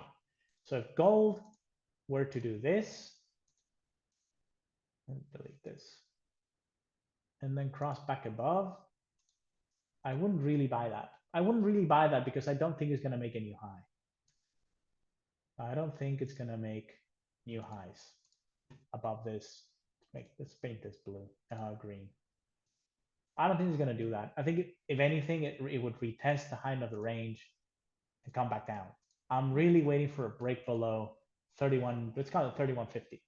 I'm waiting for that break below 3150. And after it has broken below that red line here, after that, then yes, I would wait for prices to rally above the 20-week cycle FLD. The 20-week cycle FLD is a great entry point for gold. It's fantastic, but not when you think you're undergoing an 18-month correction. And these 18-month corrections sometimes take quite a bit. Like it may be over by August, but don't be surprised if it carries over into like November, October. They can last quite a while. The last one, which was quite muted, it still lasted quite a bit. It lasted a few months. So this one went on for 150 days, the last one. And the last one was pretty brief. The one before that, which is a more normal 18-month correction, that one went on for 200 days. Before then, we had this one here. This is the COVID high, I think, in August. Yeah, COVID high in August, 232 days for the 18-month correction. The one before that one, yeah, let's take the middle of this. No, let's not take the middle of this. Let's take the actual high. 200 days. So about 200 days is the average, not the average, but this is as long as these 18-month corrections can extend. And notice that this pattern of making an 18-month top and then retesting it again and again and again and one last time. So 4 tests within like a month or two. Yeah, so we have 76 days, 4 tests of resistance, and then the cycle turns down. This is pretty typical in gold. Gold is actually a slow animal. It's a lot easier to trade than Bitcoin. It's much more predictable. So the fact that gold keeps banging up at the 3,400 level and it's failing to cross above tells me that it seems to confirm that we're indeed seeing an 18-month cycle correction. This is quite typical. We could see another one of these tests and then the price turns down. Don't be surprised if you see that. So the fact that the 18-month cycle is so overdue here on gold, and the fact that it is losing momentum quite significantly, and the fact that my forecasting model is saying that it probably was an 18-month cycle high back in April. All of that leads me to stay out of this market, at least for now. I was long going into this rally. I sold in May, I think. I may have sold in April ahead of a high. I think I sold ahead of this high. I don't think I participated in the last section. Yeah, I think I sold here, like on April 4th is when I sold. I didn't participate in the last section of this rally.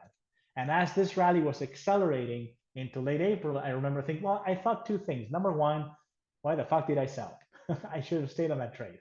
But number 2, typically prices will accelerate into a cycle top. So I thought, oh, okay, well, I hate the fact that I sold, but this probably means that April is going to produce an 18-month top. And indeed, again, it's not confirmed yet. So far, this is just, I wouldn't even call it a 20-week cycle correction. It's just going sideways. But it does tend to go sideways a lot before it tops out on the 18-month wave. The same thing that happened here. The high here in April 23, it's not exactly the same pattern, but notice that there's several highs and then it peaks and it turns down. Didn't happen here in March of 22. That's fine. Doesn't have to happen all the time. In COVID, it was different. That was COVID. But notice that there's quite a few of these 18-month highs when prices just keep hitting the same level and then they turn down. And they do that for a few months. Same thing here. Same thing here. So we have this 18-month high between July 6, 2016 and August of 2016. We have a couple tests. Prices kind of seem to be losing momentum, but they're kind of trading sideways. And then boom, they break down. Happens quite a bit. So maybe I'm biased. Maybe my forecasting model is making me biased because right now I'm not seeing price confirmation that this is an 18-month high, but it looks like one. It looks like the early stages of such a high. Okay, could be wrong, but that's what it's looking like to me. And I'm trading accordingly. I'm not buying it until it breaks below 3150 and possibly back down into 3000, maybe even lower than 3000, because during a true 18-month correction, gold does like to at least come close to the FLD, and the FLD is around 2800 or so. So the area between 3000 and 2800, that's where I would consider deploying new positions. And certainly once it gets to this level between 3000 and 2800, once it crosses above the 20-week cycle FLD, whatever that happens to be, that tends to be a really good entry for gold. And Margot is asking, hey Juan, can you speak about how to reconcile 3 consecutive low forecasts in July and early August before the high forecast in August? 3 consecutive low forecasts in July. Well, the thing, Marco, is I don't think we have that. So Marco, if you're talking about the forecast on that I shared on my forecasting model, there is a single low on August 7th. That's it. So the way I'm looking at it is I'm looking at it the same way that I looked at the May and the June forecast, which is that we're going to have a single turning point on that date.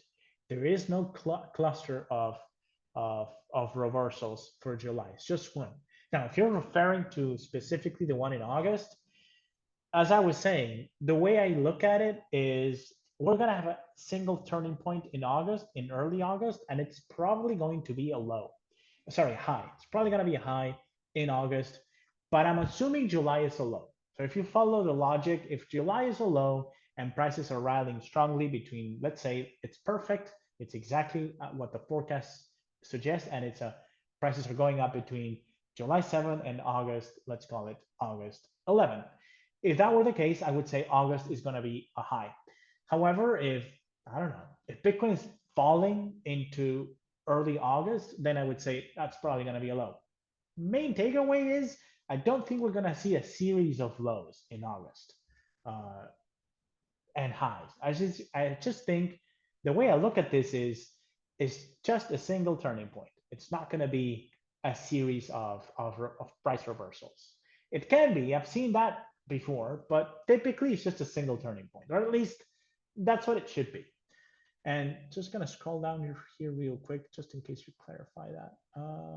I see it's July 7 and then August 3, but then August 10 and 11 is either. Yeah, that's exactly what I'm saying. So let me bring up a chart of Bitcoin. The way I'm looking at this is, well, first of all, I need to delete some of these lines. Too many lines. Let's delete all these. We don't need the FODs. There we go. Way I'm looking at it is this. We have, let's assume I'm right about this. This is just a hunch that I have because I've seen it before. We have a higher low on August 7th. Okay, so let's assume that's true. That part is true. This is what happens. Here we are in the middle of July, and Bitcoin is breaking out. It made a low. It made a low on August 7th. It's a higher low. It doesn't have to be a higher low. Maybe it retests 100K again. Then it starts to rally. Middle of July continues to rally. It breaks out, and we get to this area here between August 3. Let me put it this way. You see this that we're seeing. If you see what we're seeing right here, what I've drawn here is we get this low on August 7, then we rally. As soon as we get to August 3, I would begin looking for a high. Even though if I look at August 3, the forecasting model says that August 3 is likely to be a low. However, if prices are rallying strongly into that date, I would interpret that as being, this is a high risk area. Once Bitcoin gets into August 3 and it's rallying into that date, I would say that I would start looking for a high on that date, on August 3. Remember that all of these can invert. So there's about a, the way to break down these forecasts is it's about a 60% chance that it produces a turning point of that how do I say that kind of turning point. So if it says a high, there's a 60% chance it's going to be high. Then there's a 20% chance or a 30% chance that it inverts, and then there's about a 10% chance that it doesn't do anything. I don't remember if that's exactly how it broke down. I think it was ignoring the times when it doesn't do anything. I think there's an 80% chance that it's a high, but there's also a 20% chance that it inverts. So any of these high forecasts could produce lows. Any of these low forecasts could produce highs. Some of these, you can see it because you have a low on the 10th of August and you have a high on the 11th of August. So you know already that's going to be either or. However, any isolated forecast like the one on July 7, it says low, but it could be a high. This is what earlier I said. If we see Bitcoin rally strongly now into July 7, I would be worried because that's probably going to produce a high. So I don't want Bitcoin to rally ahead of August 7th, because if it does, we could have a cycle inversion. So all of these can invert. So again, the way I'm looking at it is we have a high probability of a cycle high in early August, between the 3rd and the 11th. just looking at the intensity of these dates, I would say it's either on the 3rd or on the 11th. And because it's a high, I would say just based on probabilities, it's more likely that we're going to see the high on the 11th itself. We're probably not going to see it on the 3rd. We're probably going to see it on the 7th. Now, sometimes what I have seen, and this is, it's too in the weeds, but I've seen this sometimes where sometimes it's going to be, it looks something like this. It rallies, let's say, into the 27th of August. Then it sells off into the 3rd. The 3rd produces a low. And then there's a spike high. The trend seems to be re-accelerating into the 11th. And that's your final top. So there is a chance that the 3rd is a low. It's just a mini low along the way to a higher high. We could see that. We have seen that actually. Some of these don't actually produce turning points at all. I remember one specifically. It's right here. It's right here on the 5th of December. This doesn't look like anything. If you look at the chart, the 5th of December doesn't appear to be much. Now, this was a high probability low on the forecasting model. And what this date did is that it's the first time that Bitcoin crossed above 100,000 for the first time. And there was a ton of volatility on that day. It was a, look at the range. Look at this candle here. Look at the range on this day. Highly unusual. It was just a lot of volatility on that date. And actually, Bitcoin, the high that was made on the 5th wasn't really crossed above. Bitcoin didn't really cross above that high that was made on the 5th. So it was quite significant. It is the first time in history that Bitcoin traded at 6 digits. And it actually produced a top that every time Bitcoin got back up to that level, people started to sell. So it was an early warning that that would be the ceiling for this rally that, technically speaking, it actually topped out between December 17th and the 21st of January. But actually, if you look at the forecasting model, it highlighted the 5th of December as an important turning point. And it was an important turning point. It was an important top. High range, a lot of intraday volatility, and Bitcoin never really crossed above it. And then eventually it turned down and it headed for this 16-month correction. So some of these dates they're not even technically speaking highs or lows. They're just important dates.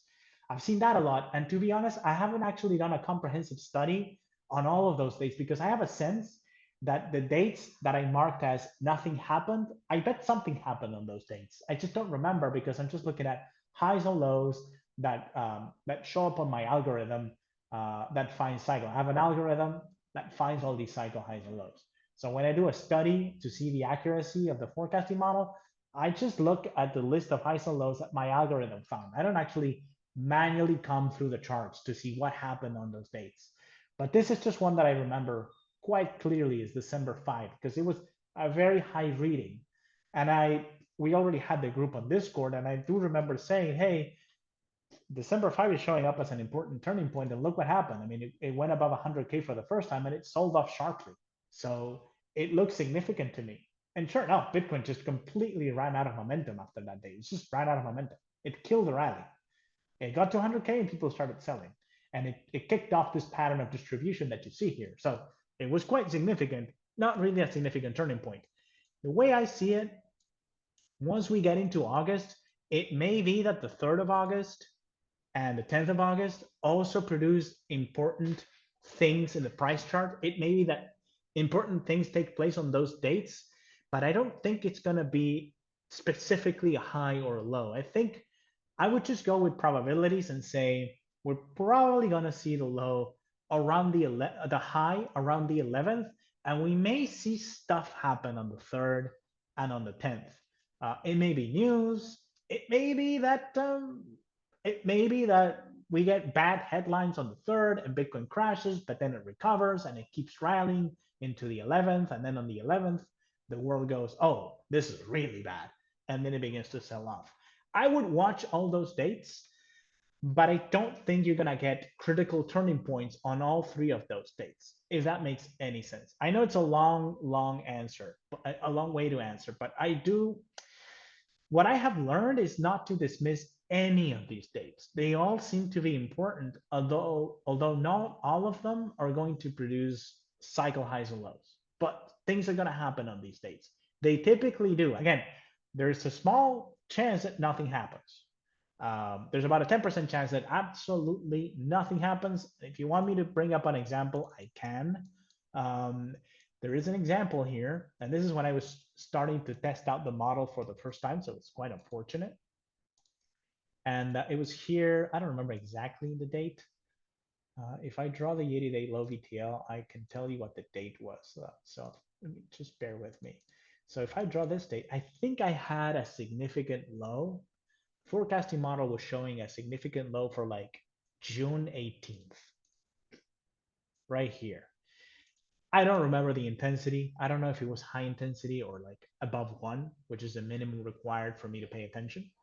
But it was a high intensity reading on June 18th, and absolutely nothing happened. Nothing happened. Nothing. Not even no headlines. It's not important from a price point of view. It's just not important.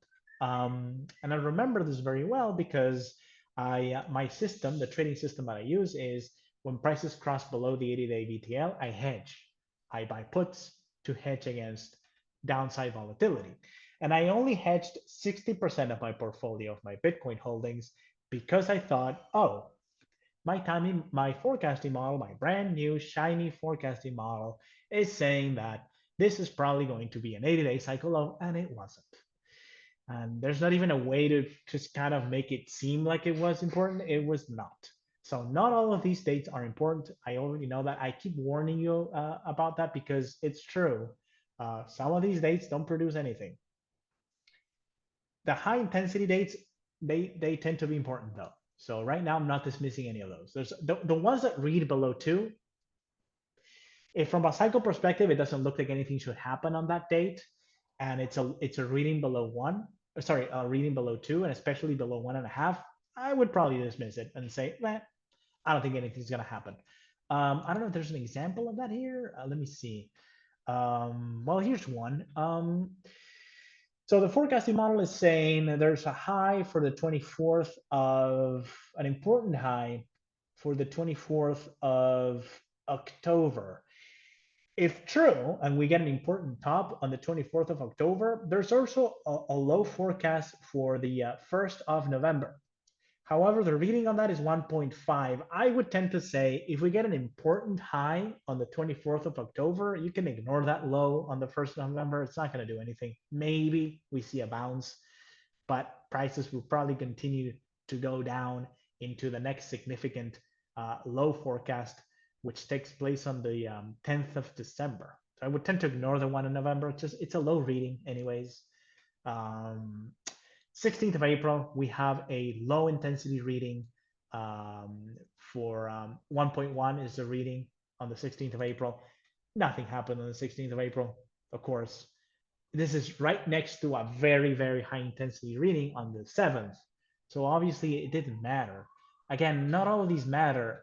And the way to filter out the wheat from the chaff, you have to have cycle awareness. Like, what are cycles doing? Am I expecting a 60-month low in April? Yes, I am. So if I got a low intensity high forecast for the middle of April, I'll ignore that. It's probably not going to do anything. All right, I don't want to miss any of these questions. Let's see, nuclear powered Bitcoin mining, says Perry. Yes, that appears to have been the case. That Iran was mining Bitcoin with nukes or nuclear power.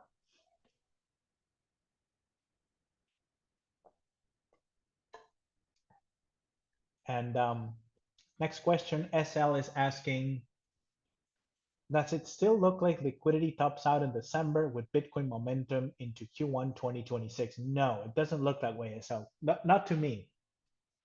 What I've seen from the liquidity charts is a top around August, sometime in August. Now it could be that because liquidity works with a 12-week lead, so a 3-month lead. So whatever liquidity is doing today, Bitcoin will mimic 3 months from now. That's how you think about liquidity. And liquidity is heading up basically nonstop between now and I think late August, early September. So it points to a high sometime in August or September. Now, what a lot of liquidity analysts are saying, and I do pay attention to what they're saying, is that liquidity should turn back up after this hiccup that we're seeing, that it implies a correction in August. The hiccup is right now, by the way, it's happening now. It translates to a where it started to happen in late May, I think, early June. So it translates to a hiccup that we should see sometime in August, September for Bitcoin. Is that clear? So it's a 3 week lead time that liquidity has on the price of Bitcoin. Now, what people are saying is liquidity will probably turn back up again and make a new high, and it's going to imply a top for Bitcoin sometime in Q4. So that would be based on my forecasting model again, just bringing it up again. We're talking about a lot about this model now because it's been quite accurate so far. And what I see is a lot of highs, pretty high intensity reading between, let's say, November 2 and November 22. Way I see it, the most likely end of this bull market is going to take place in November, which is right in line with previous 4-year cycle highs. That's not implied by liquidity. It's just based on what liquidity cycles have done in the past. They usually top out in Q3, and that leads to a Q4 high. And also sometimes liquidity and the price of Bitcoin deviate completely. Exhibit A is the last top. Actually, if you look at the last high in November of 2021, liquidity topped out in December. In December of 2021, Bitcoin topped out in November, and the classic liquidity model told you that we should have seen a high in March of 2022. Instead, Bitcoin topped out ahead of liquidity. So we can see that too. Liquidity is not a crystal. None of these things are perfect. The forecasting model is not perfect. The cycle model is as close to perfection as I have seen. I wish I could claim that I was the author of the cycle model, but it wasn't me, it was Hurst.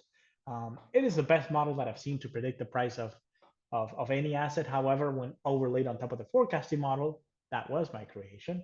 That's pretty good as far as having a crystal ball into the future. However, liquidity is pretty powerful too. But I have noticed that at the end of 4-year cycles, liquidity goes one way and crypto goes in a completely different direction. So I don't think Bitcoin can get past Q4 of this year in terms of its rally. And at that point, if liquidity continues to move higher, I would ignore it because I've seen it before. I think the 2017 top is the same thing. Liquidity kept rallying into April of 2018.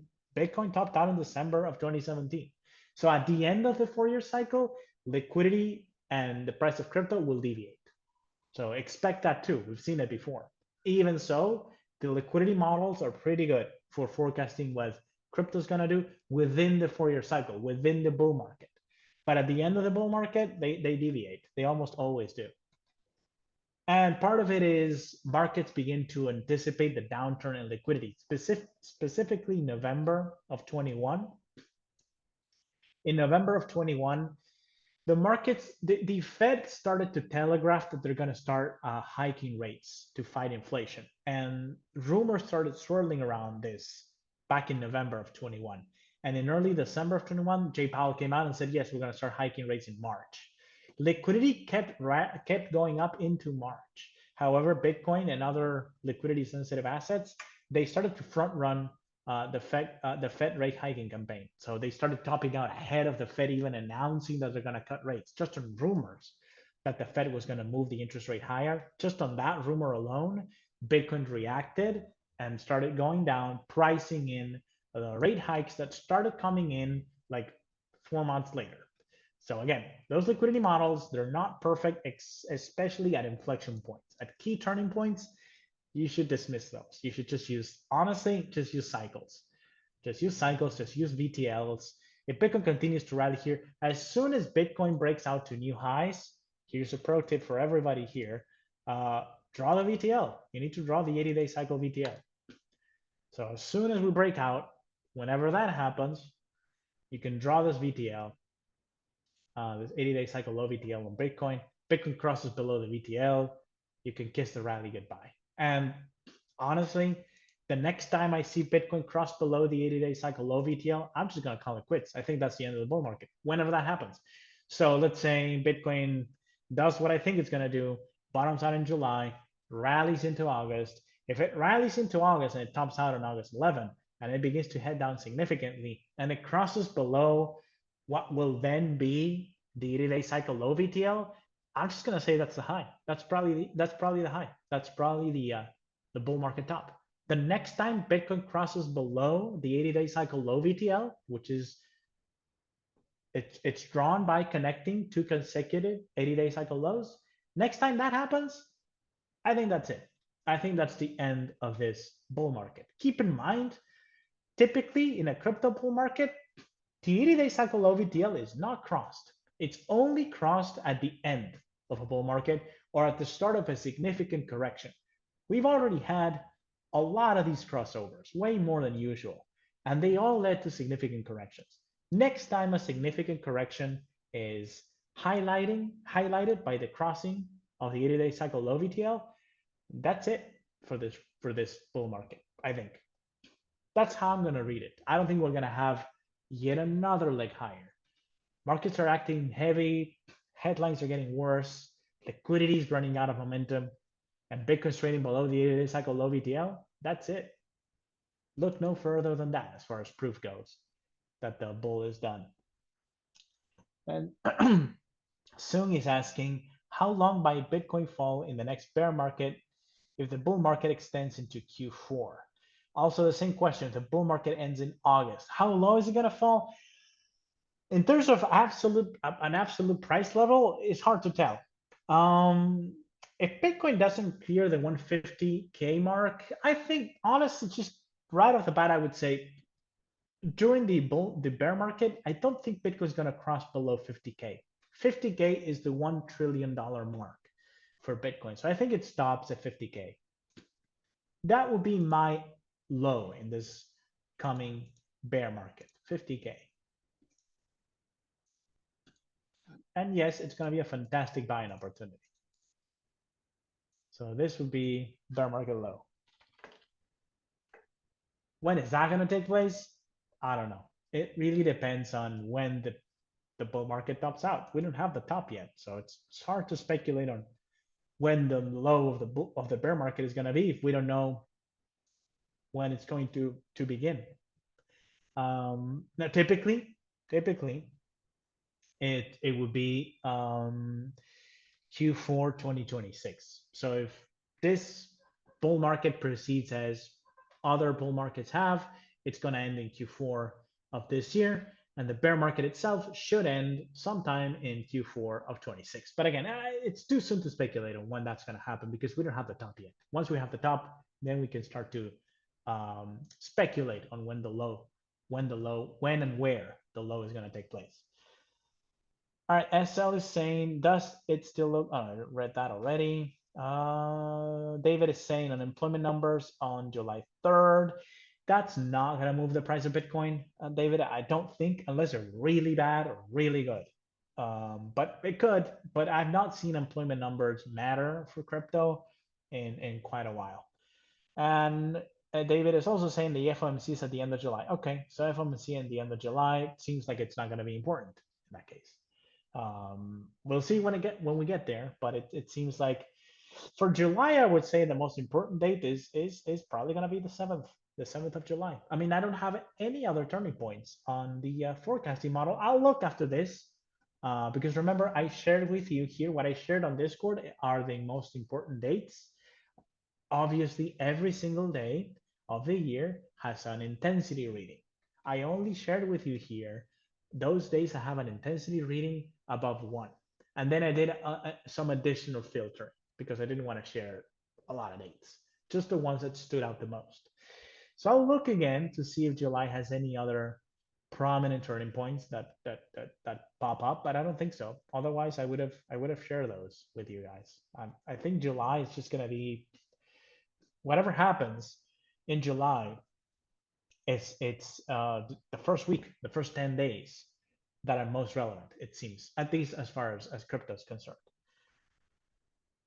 Perry saying the Federal Open Market Committee meets next Tuesday, July 29, and Wednesday, July 30th of 2025. All right, well, that's it for FOMC mattering for crypto. I don't think it's gonna matter. They're probably gonna keep rates on hold anyways. I don't think they're gonna cut in July. July 4th is Independence Day in the US, a major political patriotic event. Could it be an anchor point for Trump's administration to make a major move or an opposing country to make a strike? That's 3 days before the forecast models July 7th low. Yes, Perry, I've thought about this too. July 7th is awfully close to Independence Day in the US. And that's what I have a sense that this one will be important. The reason for that is all of these high intensity readings have been somewhat important. There's a caveat there. There's 2.7 reading for a high on the 29th of March. That one was not super important. It wasn't super important, but it was important because the 29th of March is when Bitcoin turned down. So the 29th of March is when Bitcoin turned down ahead of the 90-day pause on tariffs. So even though it wasn't a super significant date, it was somewhat significant. Now, if you remember back in March, I was saying that I thought the end of the correction was on March 10th, and this is because we had a high intensity reading for a low. Yeah, but it wasn't high intensity. That's why I got that wrong. See, I'm learning how to read this too. We had a lower intensity reading for a low on March 12th. So March 12th is this low here. March 11 is when this rally started, and I thought, okay, that's probably going to be the low for this correction. I bring this up. I brought it up the last two AMAs that we did. And Perry, you asked me about April 7th, if I thought that was going to be significant, and I thought maybe it's a secondary low. Well, it wasn't a secondary low; it was the low of the correction. But notice that even so, even though March 29 wasn't particularly important in terms of price action, it triggered the last correction before the 320-day cycle low. Given where markets are today, that we're looking for a low, I would say that July 7 plus minus 3 days will almost definitely give us a turning point.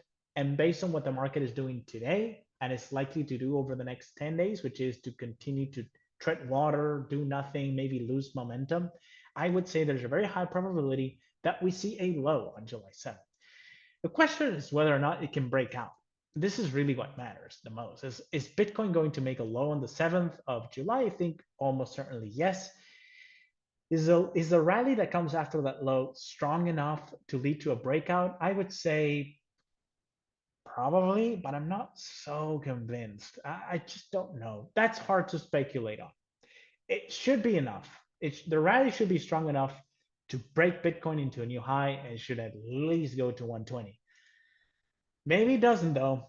Whatever happens during any rallies, we have to watch this solid green line. This is the all-time high, the current all-time high of around 112K. That's how this market is looking like to me. It's looking like it's going to continue to consolidate into early July and possibly break out after that. But a lot of things can happen. And in any case, early July is a key to watch. Early August, regardless of what Bitcoin is doing, because we do have forecasts for highs and lows. No matter what's happening, it's going to be the next inflection point for crypto. That's going to be early after July. It's going to be in August. Maybe BTC's 80-day is a fractal of gold's 80-week. Interesting. Could be. It could be.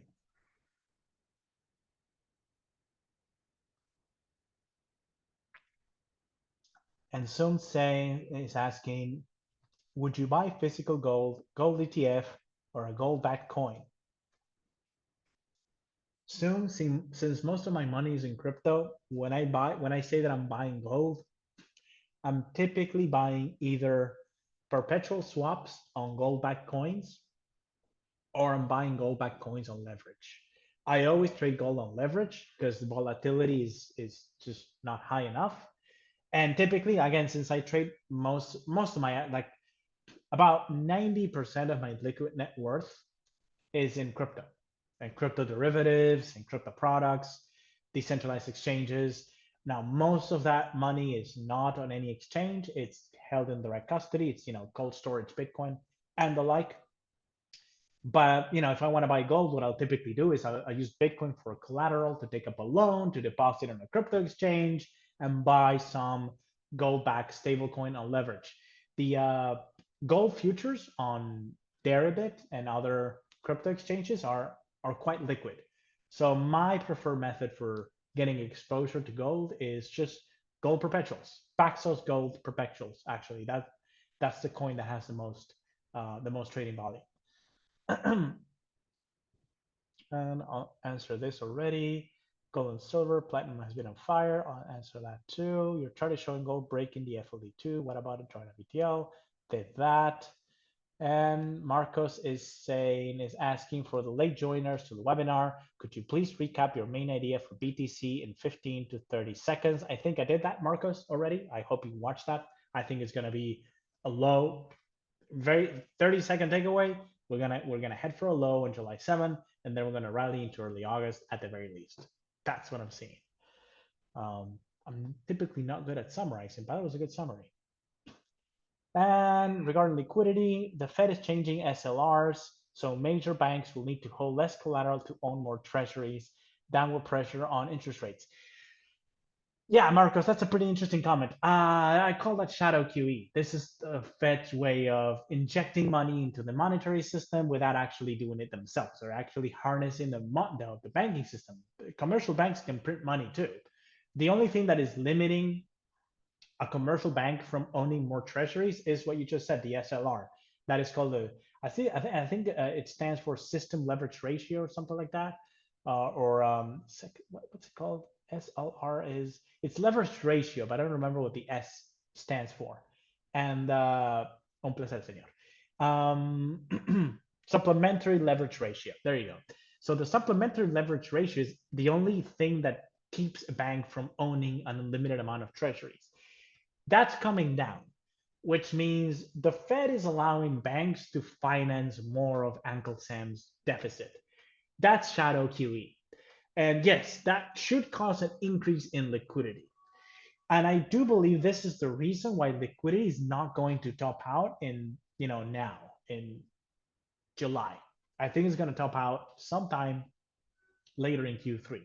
Probably going to top out in, say, September, October, that time period, because the government has to finance. I think now in Q4 or Q3, they need to finance like about 10 or 11 trillion dollars worth of treasuries. There's not enough money to buy all of those bonds. Now, again, the bulk of those bonds just rolled over. It's bonds that expire, and the current owner of the bond just rolls it over. So most of that 10 to 11 trillion will just be rolled over. But there's always more that needs to be added on top because you have to pay interest rates. The American government is running permanent deficits. So they need more liquidity. The Fed and Jay Powell want to stay on hold. They want to pretend that they're not, in fact, going to help finance the US government's deficit. So what they're doing is they're changing the rules, hoping nobody's going to notice. Unfortunately for them, I think we're all noticing what they're doing. I've heard talk that the SLR is going to be adjusted, allowing banks to own more treasuries since 2022. So I've known of this for quite a while. I'm not surprised it took them this long. The reason they're doing this now is because they're running out of money on the reverse repo facility and they need another backdoor method to inject dollars into the banking system. So effectively, what's happening now is the Fed is using banks to finance the deficit. That's QE by another name. So we're all going to need to adjust our FedWatch liquidity metric things because it's going to need to include the balance sheets of the banking system from now on. Now, do I think it's going to that change is going to? Do I think it matters? Yes, I think it absolutely matters. I think it's going to be more important for the next cycle, though. I don't think it stops the four-year cycle or it extends the four-year cycle into 2026. I don't think that's going to happen. And the reason I don't think that's going to happen is because I've already seen that Bitcoin is reacting to geopolitical news. The latest corrections that we've had, and I'm including the one in early April, I'm including the one that started recently, they were all related to things related to tariffs, war, and I think we're going to get more of that, especially in 2026. So this cycle is being held back by news on the geopolitical arena. We should have seen a stronger bull market judging by liquidity metrics only, which tells us one thing. It's a signal, it's not noise. It is telling us that the crypto market is sensitive to what's happening in the Middle East. It is sensitive to what's happening in Russia, Ukraine. It is sensitive to what's happening with tariffs. And all of that is probably going to get worse next year. And it's going to get worse as we head into 2028. So, regardless of what happens with liquidity and interest rates, I think eventually war is going to start weighing on this market. Tariffs are going to start weighing on this market, no matter what happens with liquidity. Liquidity is just one dimension. I think Lynn Alden is shout out to Lynn Alden. She's an amazing analyst. And she said it best. She said that she basically, I'm paraphrasing, but she basically laid it this way. She said, when things are normal and nothing's happening, yes, you can just watch liquidity, and liquidity is a great predictor of what crypto prices are going to do and stock prices are going to do. But when there's things happening, black swan events, things that don't usually happen like war, like the US bombing nuclear facilities in Iran.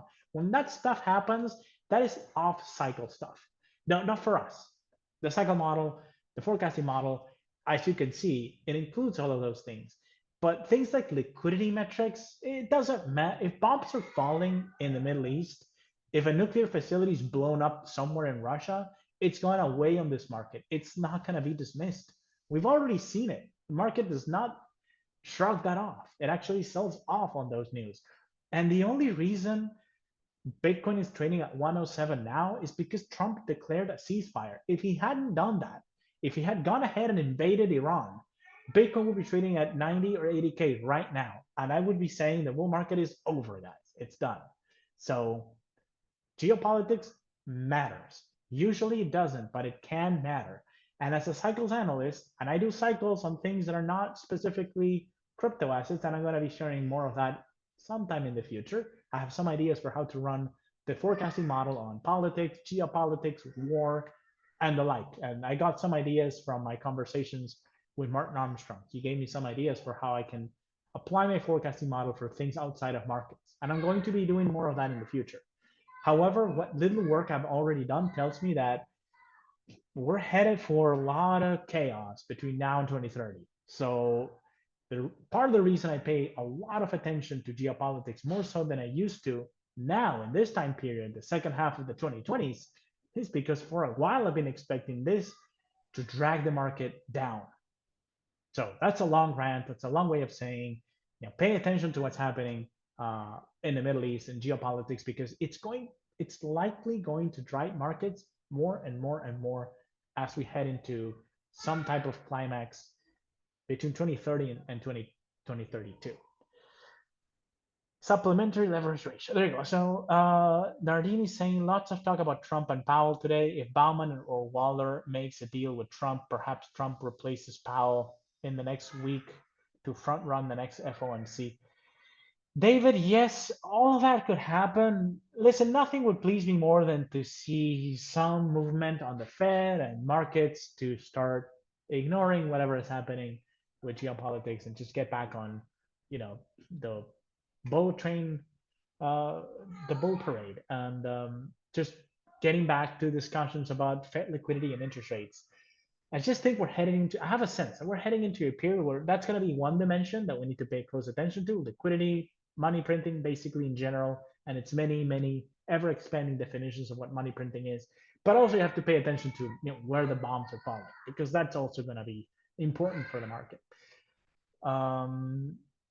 If you have time for a request, could you please take a quick look at ETH? Let's do that. Yeah. And I'm going to wrap it up soon, guys, because yeah, my throat is getting sore. But let's look at ETH, Marcus. Let's have a look at ETH.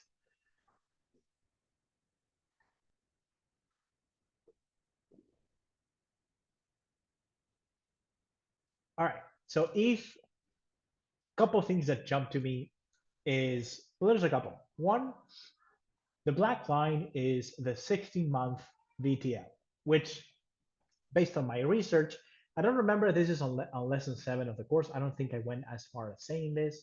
I think I did. I don't remember. But when a crypto asset crosses below the 16-month FLD, that's pretty bearish. That's quite bearish.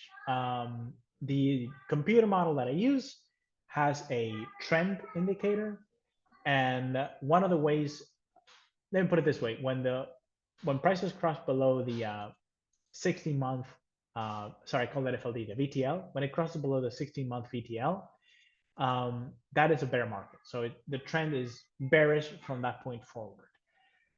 So ETH is bearish as of late February of this year. It crossed below the 16-month VTL here, and that's when I sold all of my ETH. Actually, I sold ahead of that because it also crossed, I think it crossed the, no, ETH didn't cross anything. It went straight for, it went for this rally here. No, now I remember. So what I did personally is I sold most of my ETH on this crossover back here in July 24. I never bought back. I bought ahead of the US election based on this forecast for a major turning point on November 5. But I did this through options and I sold most of that at 3,500. I haven't owned ETH since. When ETH crossed below uh, this 16-month VTL in February, I said, okay, that's it. That's over for ETH. The other thing that jumps to me is that even though this rally was quite impressive coming out of the April 7 low, it tested the VTL and now it's trading below. So it didn't cross above it. Not that it means anything. I mean, this VTL doesn't have to act as resistance, but it has. And I couldn't help but notice that it actually banged up against that VTL several times and it could not cross above it. And then the third time that it tested the VTL, it actually underwent a more significant correction. So ETH looks heavy to me. It's not an asset that I would like to own. That being said, I'm actually thinking of going back to the world. So I'll tell you personally what I want to do with Ethereum. So as I just said, I think there's another leg lower as we head into a secondary low on August 7th. And Marcos, I don't know if you joined here the first 15 minutes or so, and I did say in passing that even though I think Bitcoin is going to make a higher low on July 7th, I would not be surprised if many of the altcoins actually make new lows on July 7th. So I think ETH may go for 2000, maybe tests 2000. I have a good friend at Wise, Mark, who thinks he's very good with price levels and Fibonacci ratios. He's really, really good at that. And he's saying that ETH should go anywhere between 2100 and 1850. So let's say Ethereum is making new lows and it goes below 2100. Let's say it goes below 2000 by July 7. I'm thinking of going back to the well and do the same thing that I did here ahead of Trump's election. So what I did is basically, it's called a risk reversal. I sell puts. I'm going to sell puts probably at 1500, somewhere in this area. So I sell puts at 1500 and then I buy calls like 32, 3500, between 32, whatever I can buy with those puts. So I sell puts to buy calls, basically a risk reversal. Great trade. And if ETH accelerates and makes a low, the puts lose value pretty much almost instantly, and these calls gain a lot of value. I buy them 2 to 3 months out. It's a great way to play these 80-day cycle reversals without committing to the asset. I'm not actually going to deploy funds on Ethereum because I think it's just, yes, I think it goes higher. I think it's going to have another leg higher. I think it might even test 4,000. I don't know if it's going to get as high as 4,000, but I would not be surprised if it goes back to like 3,500, 3,600. I think it's good for a trade. And the way I'm going to play it is with options because it gives me a lot of options, pardon the pun. Even if I sell those puts and Ethereum continues to trade lower, the Ethereum option market is liquid enough that I can just roll out those puts, way out in time, so I never get put the actual underlying. And it's a great way to play these markets when you're close to critical reversal areas. So if I see another leg lower into July 7, selling puts on ETH, buying calls around 3,000. If I can, whatever I can buy with the 1,500 calls, with the 1,500 puts, with that sale, whatever I can buy with that, that's what I'll do. So that's how I'm planning on playing ETH right now, because I think it's going to have potentially a strong leg higher, but not strong enough that it's going to cross about 4,000 or make any all-time high or anything of the sort. I think based on my timing model, that is based on the cycle model, ETH is done. So I would not commit seriously to the asset. Right now, the only asset that I have exposure to, like I own the asset, is Bitcoin. I don't own anything else. I've sold pretty much. I mean, I have some meme coins, I have some Sui. I think I have some Tron and BNB still.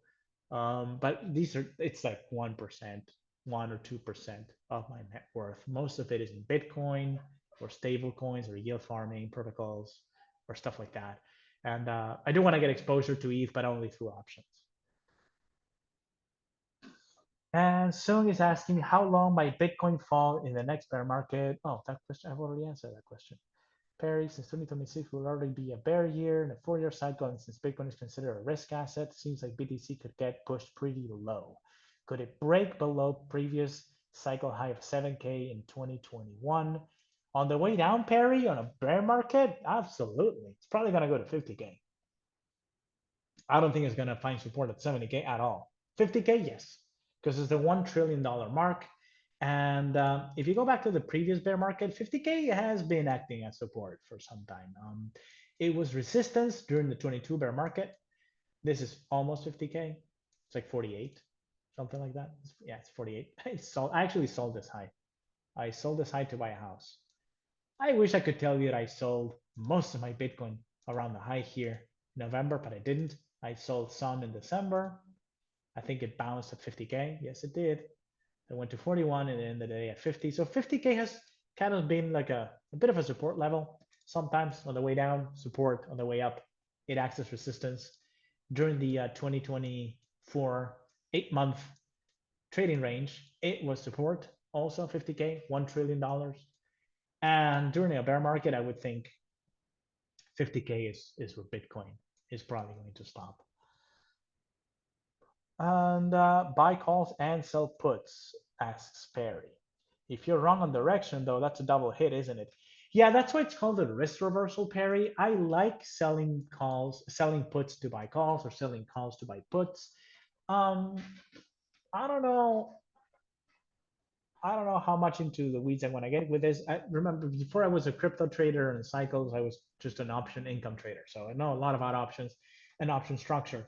And honestly, if you're selling puts and buying calls, that's like owning the underlying. It's like owning the underlying. It's equivalent to that. So the way your P&L moves when you're selling puts to buy calls is it's kind of like you're owning the asset.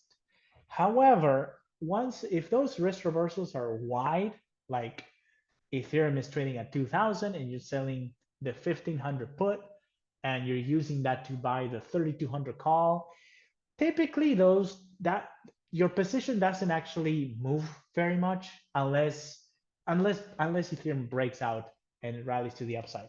Now, the way I do it, and this can get complicated, but I never actually get put the underlying. So if I'm selling, if Ethereum goes down again, and I sell the 1,500 puts, and Ethereum goes to 1,500, I'm just going to roll those out. I do what's called a diagonal roll. A diagonal roll means you lower your strike price and you're extending your duration. That's what you do. So it is a double hit. If you don't adjust your position, you might as well just buy the underlying, but I do adjust my positions. So it's not exactly the same. That's a long way of saying I'm not going to get put Ethereum, even if I'm wrong. Also, you can always be wrong in trading, but buying ETH or selling puts on ETH on another leg lower, that's a pretty, I mean, that alone, selling those puts alone is probably a good trade because the market is way oversold at this point. Crypto is oversold. Maybe not Ethereum, but Ethereum's going to move with the rest of crypto. And if you look at Solana, it's way oversold. It topped out over a month ago. That's oversold. BNB topped out over a month ago, oversold. You know, Dogecoin is way oversold. You know, everywhere you look, Cardano's oversold, Link is oversold. Some of these assets, some of the junk in crypto, like CRV, is way oversold too. You have this one, Usual. I brought it up a few months ago. I brought this one up. This is making new bear market lows.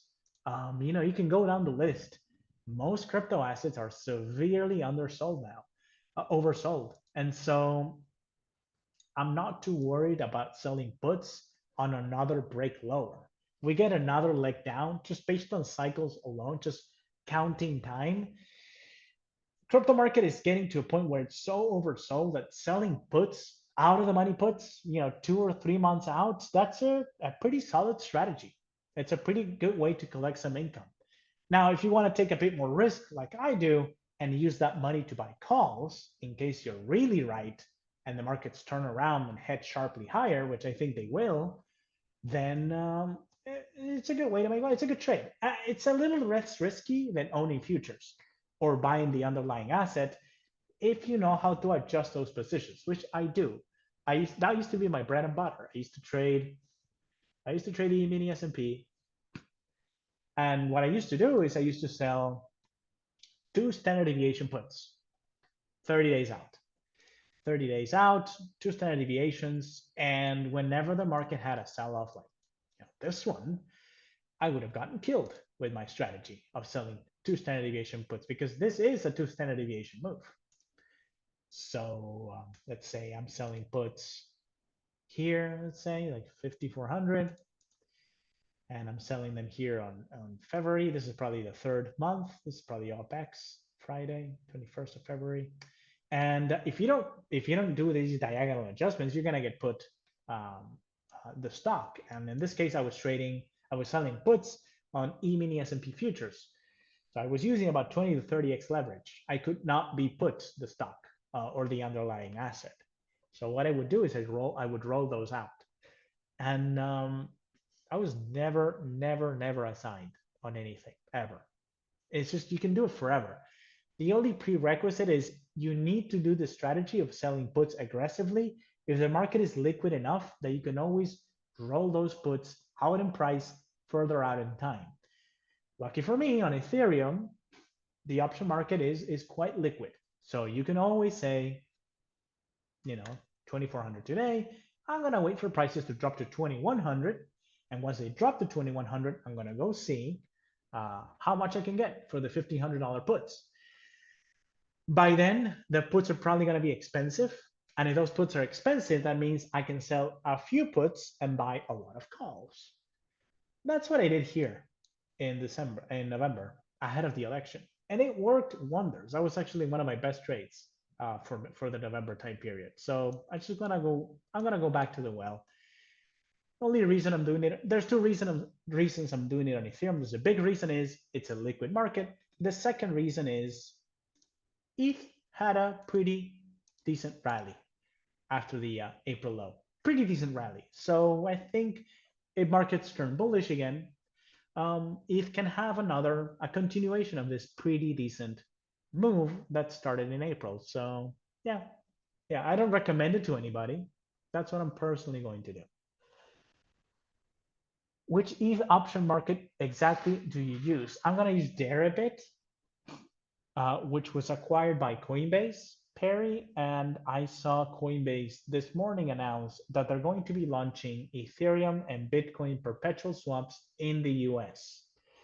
So if I'm connecting the dots here, first they buy the largest options and perpetual swaps exchange in the crypto world, Deribit. It is now owned by Coinbase. Within a month, they're launching futures, CFTC approved futures in the United States, which means that probably within a few months, you're going to be able to trade in a very liquid ETH settled options market on Coinbase. So whatever I'm using now offshore, Deribit is based in Dubai. By the end of the year, and I would say within the next 2 months or so, you're probably going to be able to do the same thing on Coinbase from a US account. So because regulatory climate is changing, it is changing for the better. All right, guys. I'm gonna wrap it up because my voice is just uh, running out. My throat is killing me right now, so I need a break. Thank you all so much for joining me. I went a little bit over time. I tried to stay as long as possible, but yeah, I can't do anymore. So I'll see you all. I'll see you all next week. Next week. I'll see you all next month for AMA number 12. Thanks so much for joining me here. I appreciate you all. Appreciate all of the new faces. Appreciate all the questions. These can be super boring without the interaction. So I love this opportunity to interact with you all. And I'll see you on Discord. And please remind me in case I forget. Please somebody remind me to put up the gold forecasts for 2025 and 2026 of the forecast section because that model has been pretty accurate too. So I want to share it with you all. So I'll see you guys in the next one. Ciao, everybody.